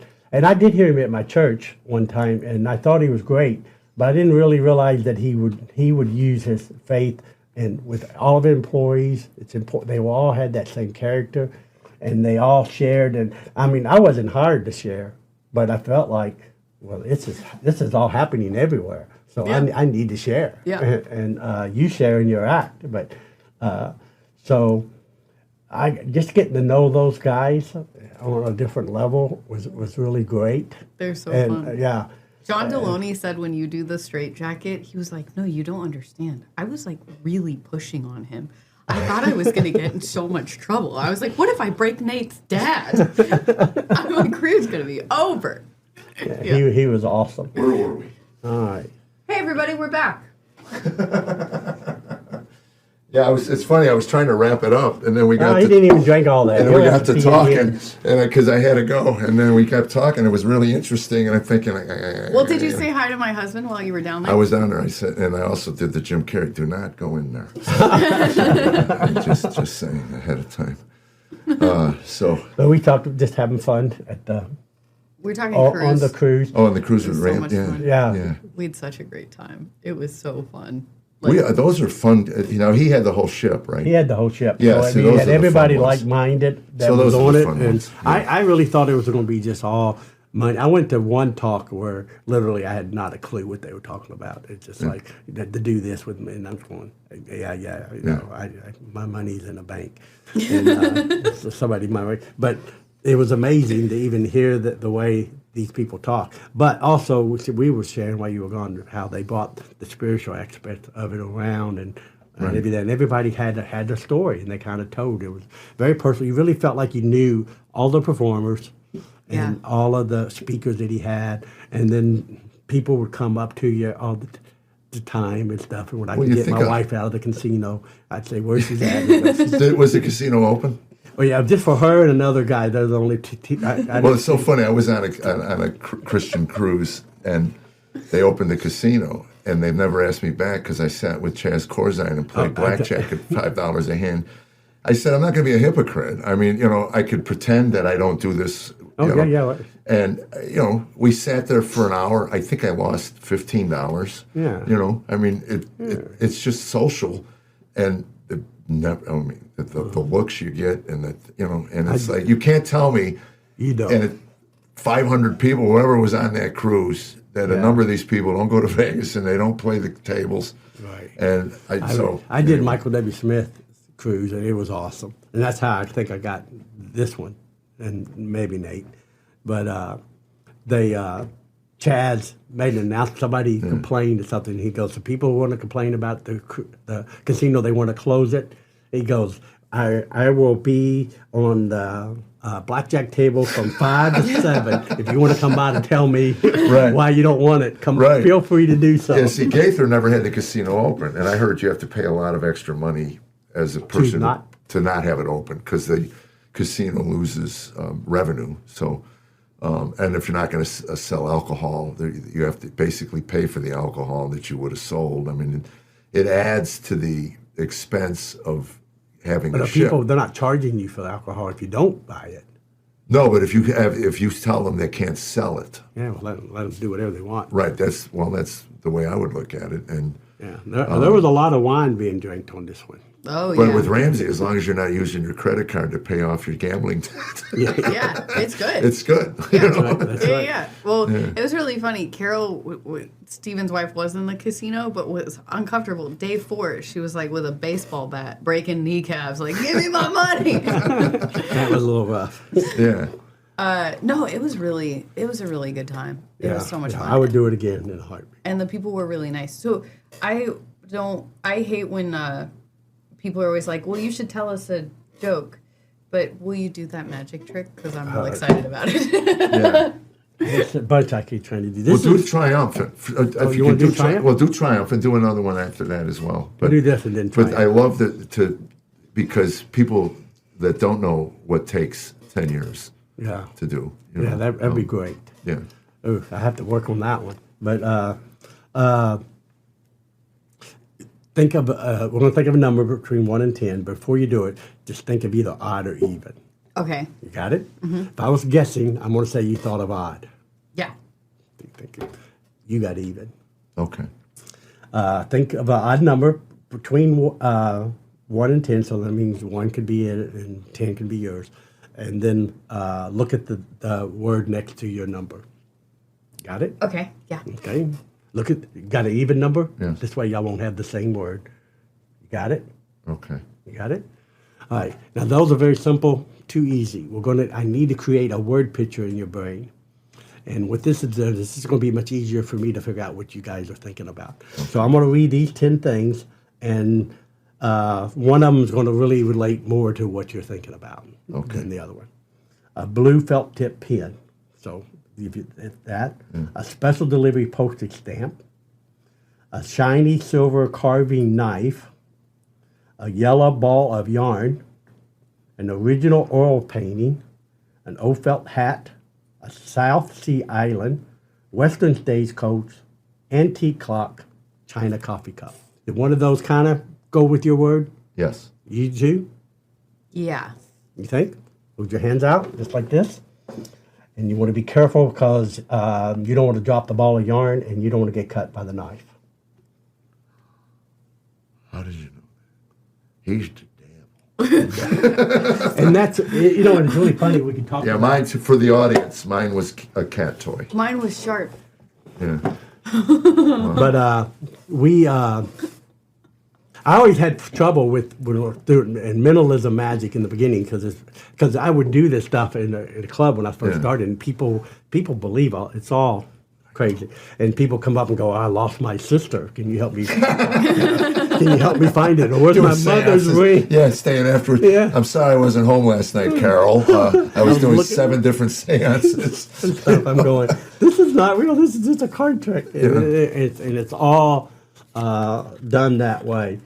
But this is the trick that we were talking about earlier, Triumph, and hopefully I could do it where they can see it enough. Can I see it, Christian? Kristen, we're doing good. Thumbs up. Sweet. Thank you. He fell asleep. All right. This card's been in my car too long. But they're all mixed up, so that saves time. Okay. I used to love it when they go, pick a card, no one would shoot out. Yeah. Any card, random. Yeah, it doesn't matter. Free choice. I know them all. I know them all. Yeah. All right, just touch one on the back. It doesn't really matter. Which one you touching?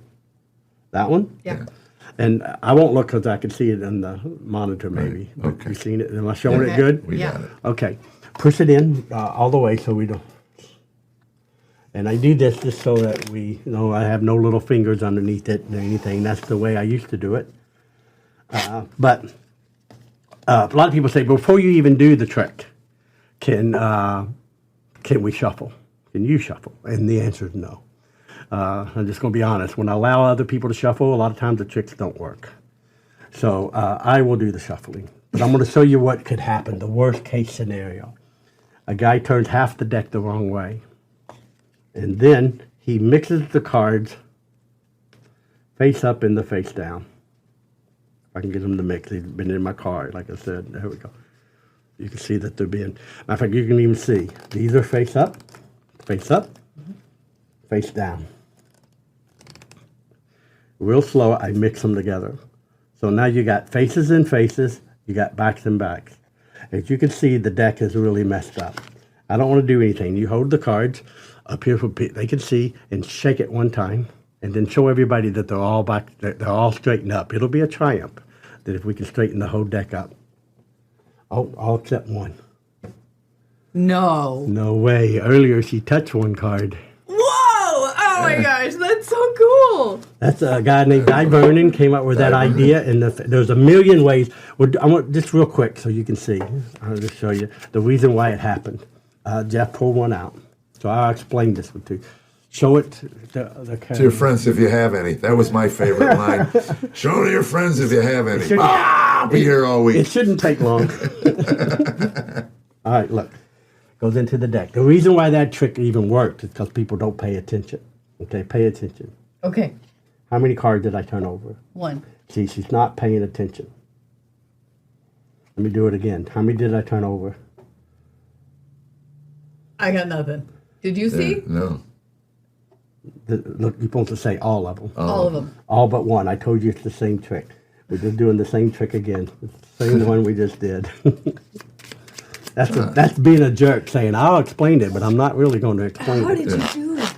I'm and still stuff. blown 10 away. years of practice. Yeah, That's that's all right, it takes. that's right. Practice. But it was that was the original trick that I was trying to figure out just how to do the triumph thing, and no one would share it with me.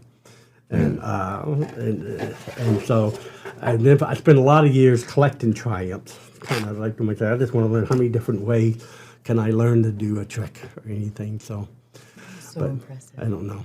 But this is my therapy and my fun is doing all of this stuff. But again, you can't do.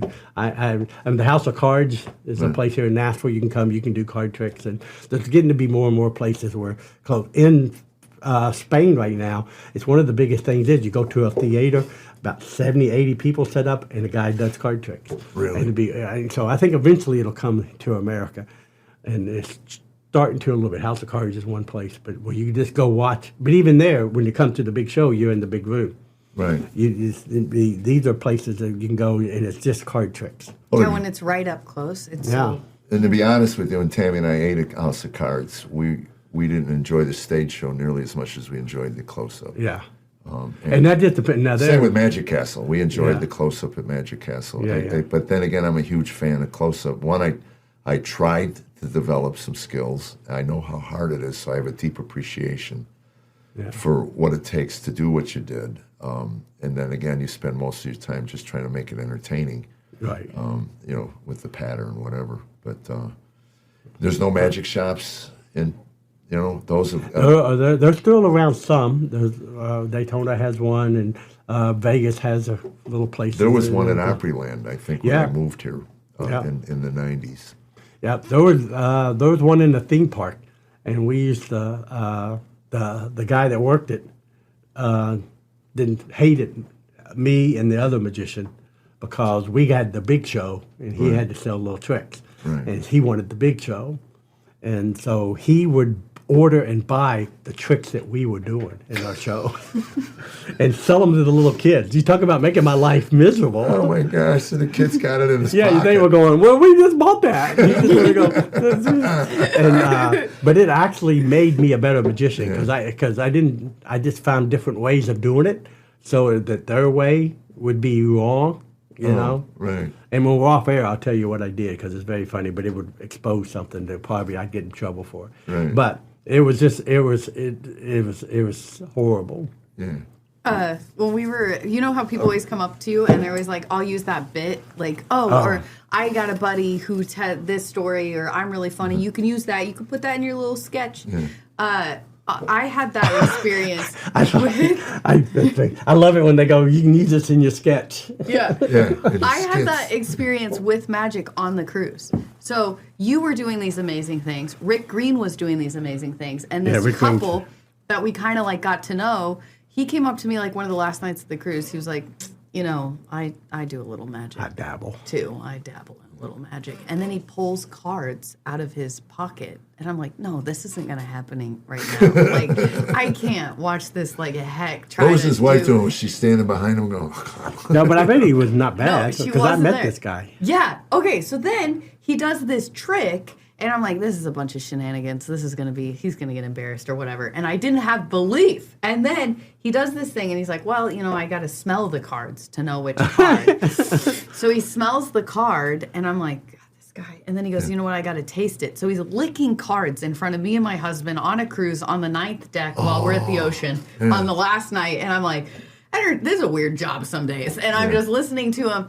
And then he's like, is this your card? And it wasn't our card. And I was like, I just didn't want to see him get embarrassed. So you lied. And I go, oh, no, that wasn't our card. He goes, that's okay. And then he goes, clap, and pulls our card, folded up out of his mouth, and blew my mind. And I was like, there's redemption. Loved it. I met that guy. He was great. He was so that would have been sweet. funny Yeah. if you, just to be nice, said, This yes, that's my card. This is definitely one you would have learned. This still one of the greatest tricks in magic and stuff. The sponge bunnies. It's check it out. Is that the mom or the dad? You don't have to look. Not today. No. She was just looking at. She just identified. She was just checking out his dirty feet. I'm sure. But okay. The mom or the dad? Which one? This is the mom. Right, and this is dad. Which one do you want, mom or dad? The mom. Of course. Say go. Go. Done. I've got the mom. You got the dad. Pretty awesome. Pretty awesome. You were really good at that part, didn't you? Here, take both. Take one, and this time I'll make mine disappear and go in your hand. So the dad will join the mom. Okay. Say go. Go. Gone. Okay, you did it way too fast. Hold them tight. Hold the dad. I'll take the mom this time. And she won't go until I want her to. So she'll look like she's gone. She'll look there, but she'll actually go in my pocket. And she's not in my pocket. Take a look. All right, good. One time, take both of them this time. Okay. We'll make one disappear, the mom or the dad. Which one you want to disappear? The dad. Always the dad. And Always is. they always do. That's all. Went out for milk. Okay. Oh, we left it in there too long. You don't want to shake her hand whenever you meet her. That's all That's I'm what saying. bunnies do, baby. That's what they do. Isn't that a great trick? That's one of the greatest tricks in magic. So funny. And what it's so great, why? Because it happens in their hand and stuff Right. like that and stuff. But it happens right in front of you. That's what I love about close-up. It's just, and it's not trickery. It's just sleight of hand. Yeah. That's amazing. Okay, well, you have something big coming up in November. This won't be out for a few weeks, so are we allowed to announce it? Yeah, everything could be announced. Yes. And Okay. everything that can do it. So this is a pretty big deal, but you can see Stephen Bargatze any day of the week at 3 o'clock at the nursing home bingo Right. in Hermitage. No. Tell I'm him your opening big... for him. Yes. I've been waiting for that. No, this is huge news. Tell that camera your big news. For Christmas this year, it's been Nathan's had it in his mind for a long time. He has a Nate Land production where they do. It's kind of like his own dry bar. Right. He's trying to bring comedy back in, good, clean comedy. And he's trying to also work with a lot of younger guys to show them that they Right. can be funny without Right. being dirty. And but they have decided to film my special, a special about their dad, to get it filmed before I die. And I'll give you the commercial. We would put all that stuff on there. Yeah, I'll but put all of it's it on just there. kind of, you know what? And my wife asked me today, "What's your goal? What are you trying to accomplish by this?" Yeah. And I go, "No, really. I just wanted to have something before I die. I mean, something. So maybe because Nathan's going to live up for a while, maybe we can go, was his dad that funny?" And somebody can go, "Hey, look here. This is where he Well, was." that's It's it. like your dry bar. Well, Why that's would you do why it? I'm taping a 1 hour this fall in Casper, Wyoming, for that reason. You know, we're gonna pitch it to Netflix and pitch it to all the. Yeah. But if they don't pick it up, I'll just put it on YouTube. And That's right. my kids, why I wrote the book, they haven't read it, Yeah. because they're my kids. Why would they read it? But anyway, I wrote it even for them and my grandchildren, so they get to know their Mimi and Papa. right. what our struggles were, and then ultimately what the redemption and restoration was, what we did. I don't know if I have all that in there in an hour, but it'll be my body of my work. Nate Land's producing it? Nate Land's producing it. Yeah. I'm really thinking about doing it, and a friend of mine just told me this today, was that it should be a little bit of my life. Maybe in the beginning, like, these are the tricks I did. Not like something like this, but for young kids when I was a clown and when I did this. Then I turned in to start doing adults. I like that, the whole arc of the... Yeah. So this is where I ended up, and this is what I do now for Nate. And stuff. So it'll be just a way to get it on tape, maybe to, to go, I'm done. Will there be some clips from Nate's arena shows that just... Well, I wish he would throw those in. But I don't know. Yeah. That's up to Nate. He'll kind of be more of a doing that part. documentary type thing than just a 1 hour show. I think it's just going to be a 1 hour show. Great. And where are you filming? Maybe doing it. We're going to film it at the Franklin Theater here in Nashville, Tennessee on November the 2nd. Yeah. And the first poster that we made said for one time only at 3 and 7. Oh, 3 and 7, I love it. That's like next year my tour title is my first farewell tour. So we're changing that to 1 day only. 3 and 7 o'clock at the Franklin Theater. Yeah. Tickets will be on sale by the time you see this, for sure. And you can go to Nate Land and find out where that is and all of that. I wouldn't go to my social media because I don't even know if I have one. Yeah. You do. You do. Ab is doing a great job. So it'll be up there too, perhaps, and stuff like that, though. But we're so excited. I'm so yeah, excited. and I owe everybody free tickets my whole life, and plus I also go. I said, well, I should not have to. I can just invite my friends and it'll be great. But my daughter and other son, Derek, rented the theater out of their own pocket. So I feel guilty. I'm going, I can't make that. So I made my wife buy her tickets. I said, we're buying tickets. Everybody. Well, that's the trouble. It's interesting in Nashville. I learned early on, it's hard to sell tickets in Nashville because everybody knows somebody within the business and they want comp tickets. Right. So it is the way you should do it. And I remember, Chaz Corzine, who we'll have on. But Chaz has connections all over. Oh, yeah. And it took me a few calls to realize, you know what, I should offer to pay for these. Yeah. And then I can get the tickets because everybody gets hit up for, I get calls when comics come to town and people will go, hey, man, I'd love to go see Rodney Carrington. I go, well, they got them on sale. I mean, they think we can get them better tickets. And it's not that I know Rodney at all, but they think because, well, aren't you guys a brotherhood? Don't you? He'll take your call. He won't take mine. For free comp tickets. Last year at Bridgestone, I bought 8 tickets, and I was on the show. Yeah. Just because I'm not going to ask, and because of family and everything like that, and I'm just going. I want to, but it's easier for me to just get on there and buy the tickets and give it to Stephen Bargatze, who's older than I am. He's not going to know how to even get on the internet and find them, and that the people that I know that I should be doing. I really feel like my show. I wish it would be a free show for everybody, but then you wouldn't appreciate it. Well, I've done that, but the good news is that it really only costs me 20% because I'm taking 80% of the gate. So, so and I got sell out the whole show to me, But then again, it's my money coming back. That's right. And I lose 20%. Oh my gosh! I mean. And again, maybe for me, it's the last time I'm asking my people to come see me again because I know. I mean, I'm not Nate. I don't throw my whole life away every year and start over from scratch and stuff like that. I'm still got material. This is stuff I've been doing my whole life.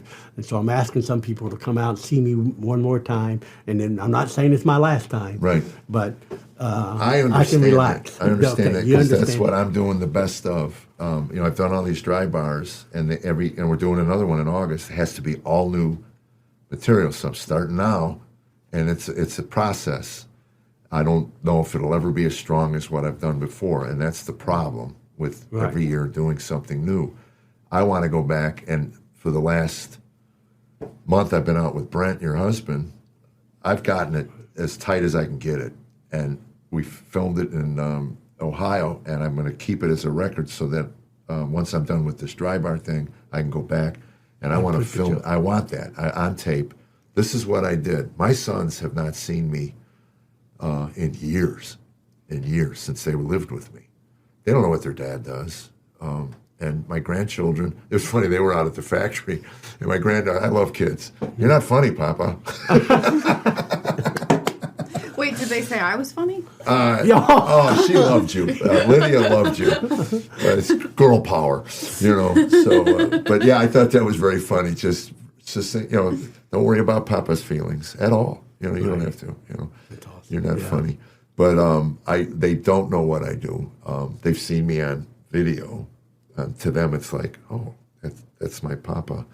But years when they're in their 30s, and I'm long gone. To go, what did my grandfather do?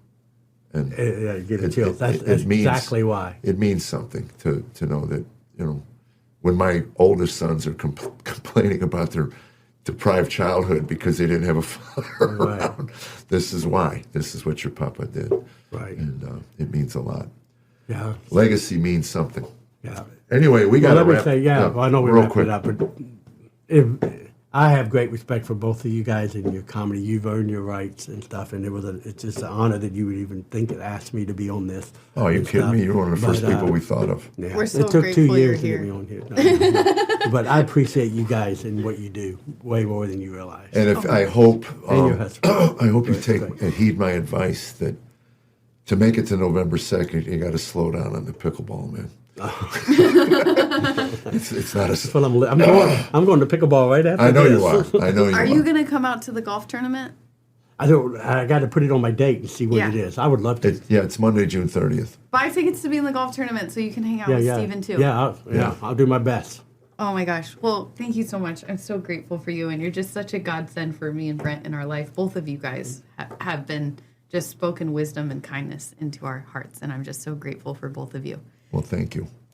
And for you guys, we need you to share this. We need you to download it, hit the subscribe button, subscribe, share it, and comments, right? Yeah, tons of comments. Tell us all about how this bunny trick was done and you saw it on the video and all of that kind of stuff and put it there because it drives up the algorithm and that's what we want. Tell us how you hate us, but we love you. God bless you guys so much. God bless. God bless you. Today's podcast is brought to you by my good friends at Innovative Dental. Don't look too close to my teeth because I kind of just had lunch, but if you look at my old videos and my new videos, my teeth are totally straight now. And you're like, Carollynn, you live in Nashville, Tennessee. Why'd you go all the way to Springfield, Missouri? Because there is one great, amazing dentist, Dr. Olson. I mean, I only needed braces, but they do full cosmetic dentistry. And when you go there, you get your own room, like your own private room to get a bunch of dental work. I almost wish my teeth were more messed up just to hang out in the fancy I need a lot of dental work room. So go to idspringfield.com for the greatest dental work you'll ever get.